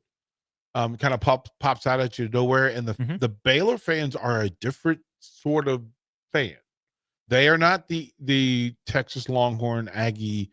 Baylor fans are the everyman, and they will let you know they're the everyman. Their sprint for student seating is still. It's epic stuff. Like there are always injuries before the game. Well, because there's these students that have to sprint to get their seats. And hey, man, it's Saturday morning. You know what they did Friday? Some of them just got up. Listen, there's some projectiles going on, man. And there's some pulled hamstrings and torn ankles, and it's a great building.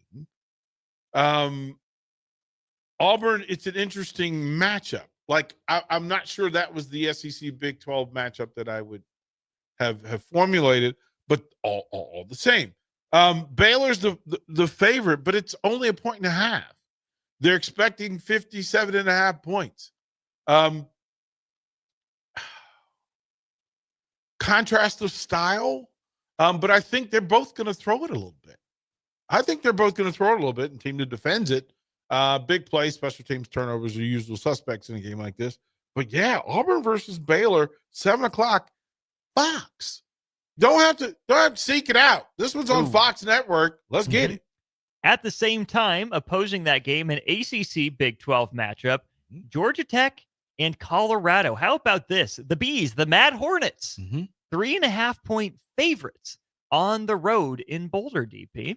This is the alma mater of my dear wife Becky's dad, the rambling wreck of Georgia Tech, the engineers, the fighting engineers, sir. And if you look at this, remember our mantra for the week, what we know versus what we think we know. Mm-hmm. We don't know much about this Colorado team. No. We don't We know who their head coach is, we know who their quarterback is, and that's about it. But we don't know how they're doing. We don't know how Deion's doing. We don't know. We don't know what the plan is. Yeah, he's got some coaches on staff. He's got some dudes. But so does Georgia Tech. And Georgia Tech is notoriously a team that stirs the pot. The bees fly around in the season opener. Just ask. Yep. Every year they catch somebody in the opener. Clemson, somebody goes and fools around with the rambling wreck. Florida State, and they get got. And then Georgia Tech finds itself back in the middle of the pack. Georgia Tech is favored on the road by 3.5. Warning to Colorado fans who have been rather obnoxious at home. Those fighting engineers are the wrong ones to fight on a Friday night. Just going to let you know. Those are folks from Atlanta, Georgia. And it is not, they are not going to do the DP thing and be the bigger man. Turn the other cheek, be the bigger man. We're going to throw hands. We're going to throw hands in this one. This will be interesting. What are you most curious to watch from Colorado? Well, what do you want to see? What do you want to learn about them tonight? Did they get better in the bigs? I have a sneaky suspicion they're always going to be good defense in the defensive backfield. Why? Recruiting by Deion. They're always going to be good at the skill positions on offense, running backs and receivers. Okay, great. Can you get better in the bigs? And we know that this will be a discipline game. Georgia Tech tests your patience. They test, are you going to follow the assignment? And they're going to grind you and grind you and grind you. I want to see how good Colorado is on the offensive and defensive lines. That'll tell me. But that's really, in truth, that's, if you're watching Colorado, that's how to watch them. Them and Georgia Tech. Look at the bigs. Georgia Tech not doing the whole Paul Johnson triple option thing. It's worked out for him pretty well for the last couple of years. And then your late night filler, your after dark, such as it is, down in Houston, it's Sam Houston hosting Dan Mullen and UNLV in a true road game. So a 9.5-point spread in favor of the Runnin' Rebs. Then San Jose State, kind of a dark horse pick for some people out of the Mountain West Conference. They get the chips. DP, the MAC put up a heck of a fight last night against the Big Ten. You look at what Miami, Ohio, how close they stuck with Wisconsin. Buffalo gave Minnesota some fits. Ohio came back from the dead. I'm not saying that the MAC's going to be, the dark horse conference or whatever. I'm just saying, Spartans, watch out. Chips are coming. Yeah, this one's interesting in that this game is being played at Shell Energy Stadium. Not Reliant, not the big stadium, not the Texan Stadium, not at formerly Minute Maid Park. No, you're playing at the soccer stadium. A little different. Playing real football. Little different. I'm almost willing to go with the Bearcats against UNLV. Sorry, Everett Gray. Hello. My apologies in advance. Ashley Scoggins, I'm sorry for down talking about the Rebels. But Sam Houston State is fun to watch. And that's the part that I get caught up in. I got to watch them. They were pretty good about throwing the ball around. Like, they had a tough week one, but I like them throwing the ball. Here's the interesting thing to watch. Casey Keeler, let's connect some dots here. Say it. He's in Philly. He's coaching Temple now. Say it. He was really good for that program. I want UNLV football to be better. They disappoint me constantly. I want Sam Houston to be better at football because they were that 1AA kind of stretch. Well, they had the championship game in their backyard in Frisco for a while. If you know, and get yourself down to watch some football in Frisco. Just gonna say it. The same thing applies for San Jose State. is I've spent far too much time in the Alphabet Soup Stadium in San Jose. It's the SEFCU Stadium. So so we call it Alphabet Soup. Is Central Michigan going to pee in it, or is San Jose cover the bowl? That's the real question. I think this is a good matchup for the Spartans. Shout out Mark Spears, NBA legendary journalist, and you see him all over. He's the San Jose Spartan. I think that's the way. I think they go big tonight. There's some interesting point spreads tonight, by the way. I looked at this one. Illinois is a 48.5-point favorite tonight against Western Illinois. Woo! With a get-in price of $8. They are letting you know. Come watch this paddling. Come watch this paddling. Welcome, Leathernecks. Hey, this is not going to be good for you. It's going to be good for us, but it is not going to be good for y'all. That if you want over in Lawrence, Kansas, the Jayhawks are a 45-point favorite over Wagner. Why are you playing Wagner? Rutgers did it. Worked out pretty well for them last year. Why are you playing Wagner? Why are you? Those are $8 tickets too. App State goes to Charlotte, sir, and they play at Bank of America. DP, sir. Listen, pretty made good. Made a statement. We're going to get in. We're going to do this thing. Can I tell you how fun App State is? I don't know what the partyingest school in America is or who says they are. What I can tell you is go to Boone, North Carolina on a Saturday when there's football. Well, Friday night in Boone, every liquor is there. Every kind of liquor in any place that you're in, and you literally could call out the liquor, and somebody from Boone, North Carolina is going, "Here, brother." Here you go. Here you go. Here you go. Take a sip, pass around. Oh, man. You listen, and I've never seen a football stadium that had more frat house live bands immediately following. Like, the bands are locked and loaded.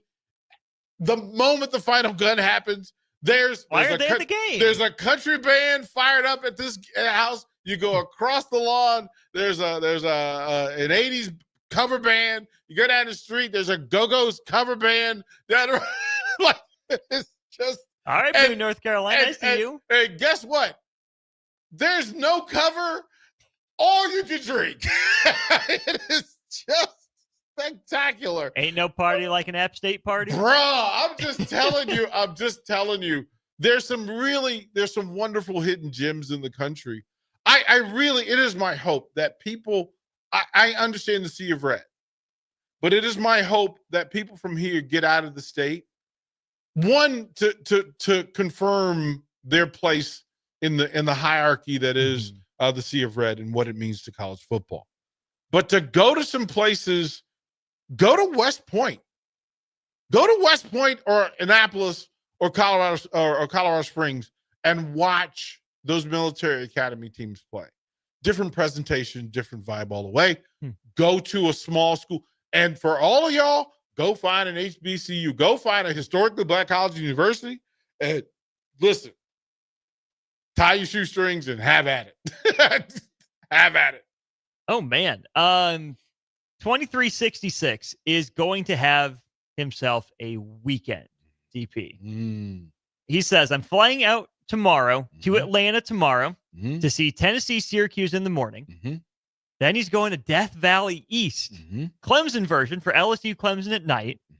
Then on Sunday, if that's not enough, the Garnet versus the Maroon. Hokie. South Carolina, Virginia Tech. What a weekend. 2366. Line it up, sir. And by the way, he was in Kansas City last night. This is, but that's the thing. Like when I went to Chicago, everybody said, "Oh, you put together a schedule." Like it all fell together, right? To go and UFC and Bananas and White Sox and Cubs all in the same week, and Bears all in the same weekend. This is spectacular. This is the way you should do this. The South Carolina Tech game is in Atlanta, so I kind of wish it was in Columbia, South Carolina.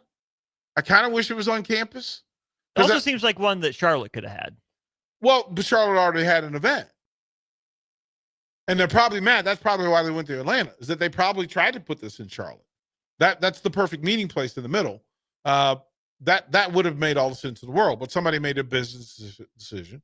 And then Atlanta said, the Falcons flew in and said, come on down. We'll take you. We'll take you.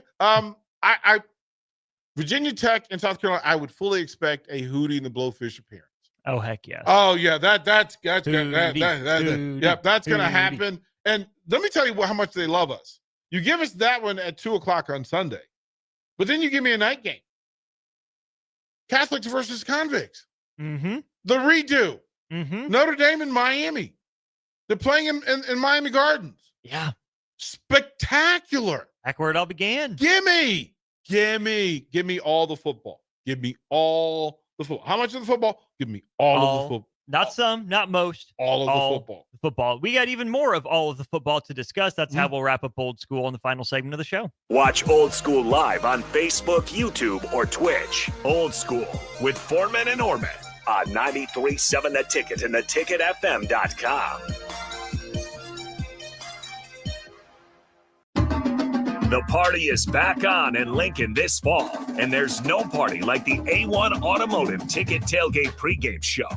Join the whole Ticket crew for 2.5 hours of pregame coverage before every home and away game this football season as they get you ready for the game. It's the A1 Automotive Ticket Tailgate pregame show at our downtown studio at 11th and O.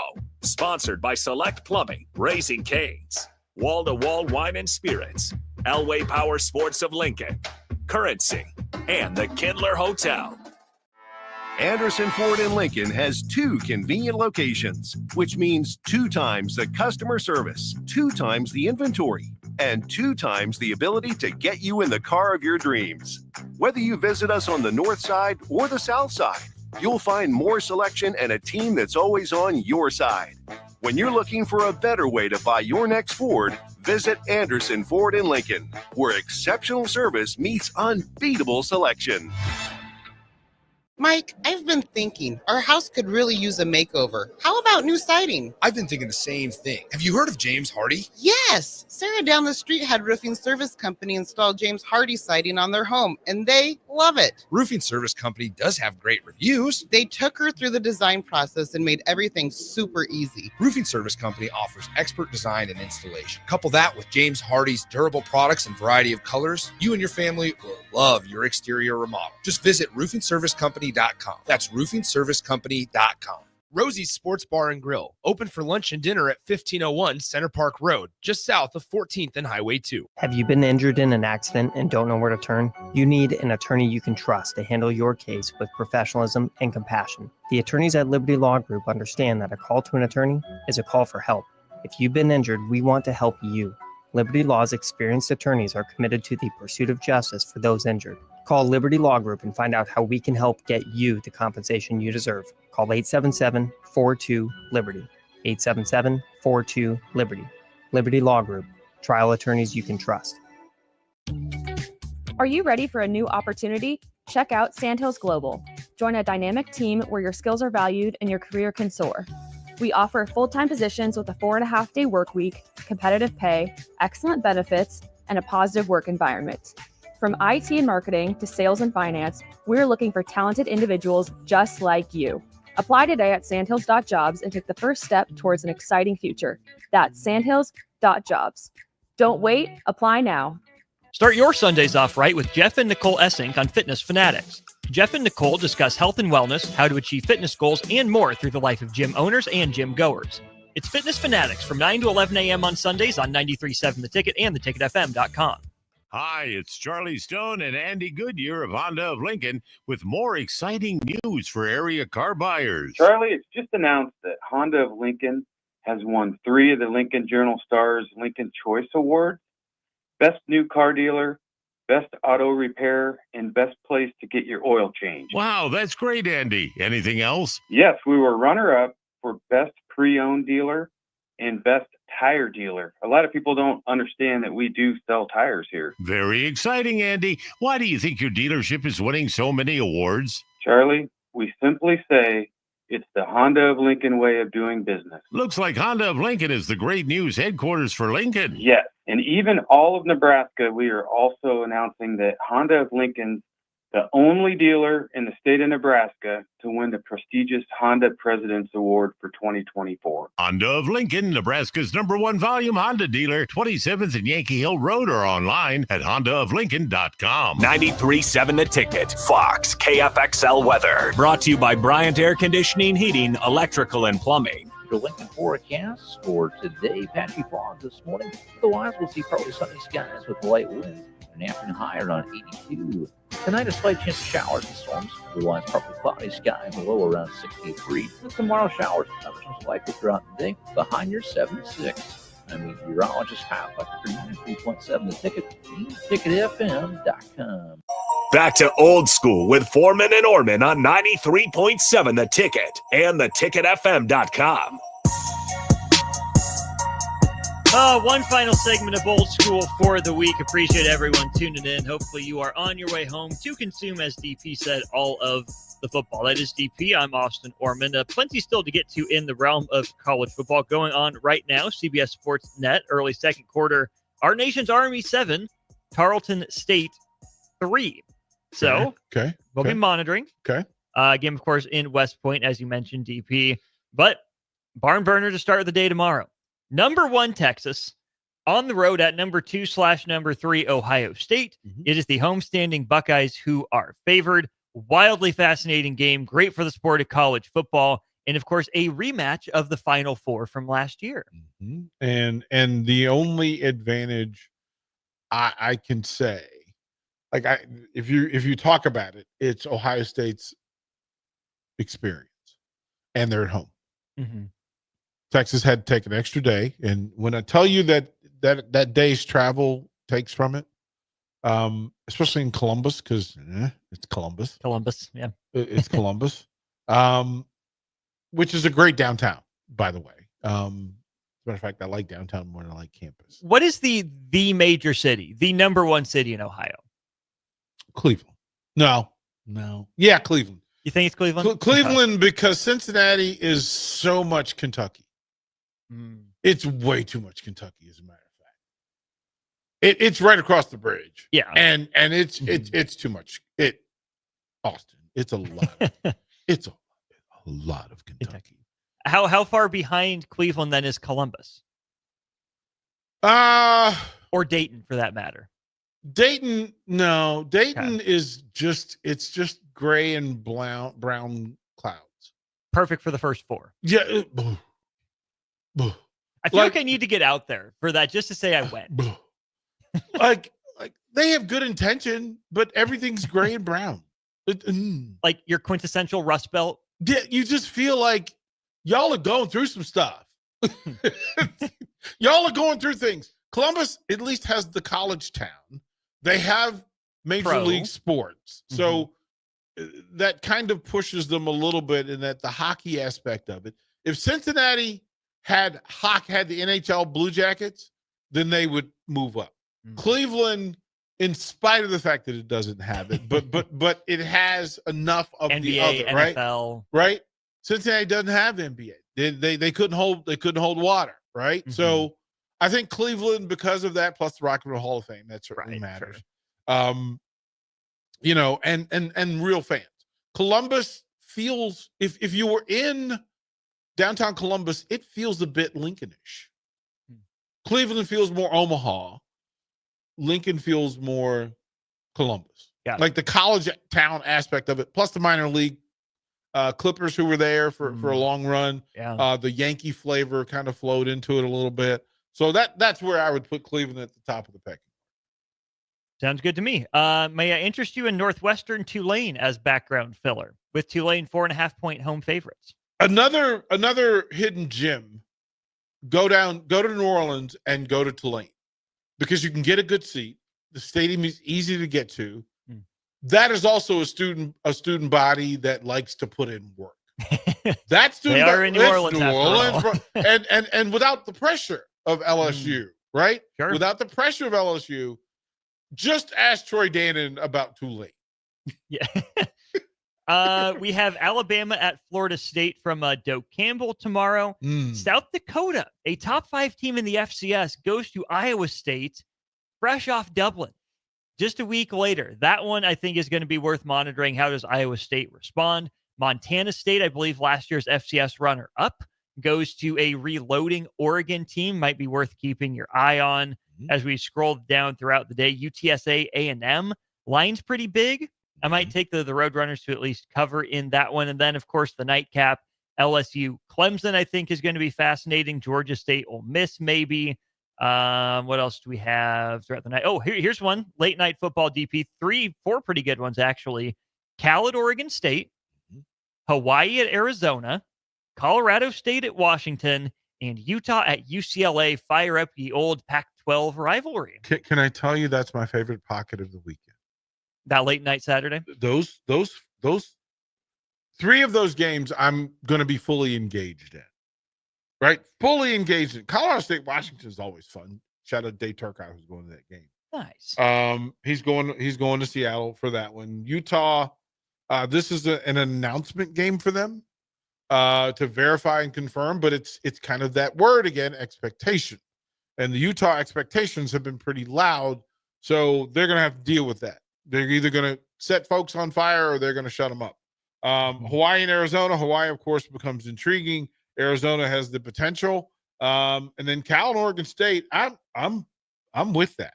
But here's the thing. This is when you go west like that, you get to see good football and it doesn't cost you an arm and a leg.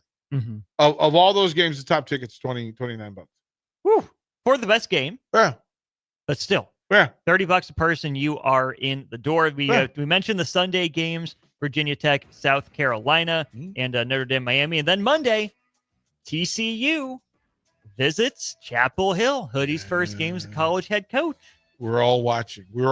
Shout out to the number 1 ranked Nebraska Husker volleyball team as they take on Lipscomb tonight. Bisons. They get the Bison. And then Kentucky on Sunday. But do the first things first. Go 1-0. That's the mission for everybody that we just talked about. Go 1-0. What's on the football menu this weekend, DP, food-wise? I don't know. Chubbs is going to be around tomorrow. Maybe I'll have him serve up some goodies. Never a bad idea. Yeah, I think so. He's DP. I'm Austin. I would also recommend the Mercado by Certified Piedmontese, a wonderful friend of the station and, of course, of Old School. They got 3 Lincoln locations. They will not be difficult for you to find. You will find something you enjoy there. Check them out. Grill it up. Send us pictures. We will talk about it all over the weekend and on Monday. That's it for Old School. High school football comes your way next year on 93.7 The Ticket. Have you been injured in an accident and don't know where to turn? You need an attorney you can trust to handle your case with professionalism and compassion. The attorneys at Liberty Law Group understand that a call to an attorney is a call for help. If you've been injured, we want to help you. Liberty Law's experienced attorneys are committed to the pursuit of justice for those injured. Call Liberty Law Group and find out how we can help get you the compensation you deserve. Call 877-42-LIBERTY. 877-42-LIBERTY. Liberty Law Group. Trial attorneys you can trust. Mike, I've been thinking our house could really use a makeover. How about new siding? I've been thinking the same thing. Have you heard of James Hardy? Yes. Sarah down the street had roofing service company install James Hardy siding on their home, and they love it. Roofing service company does have great reviews. They took her through the design process and made everything super easy. Roofing service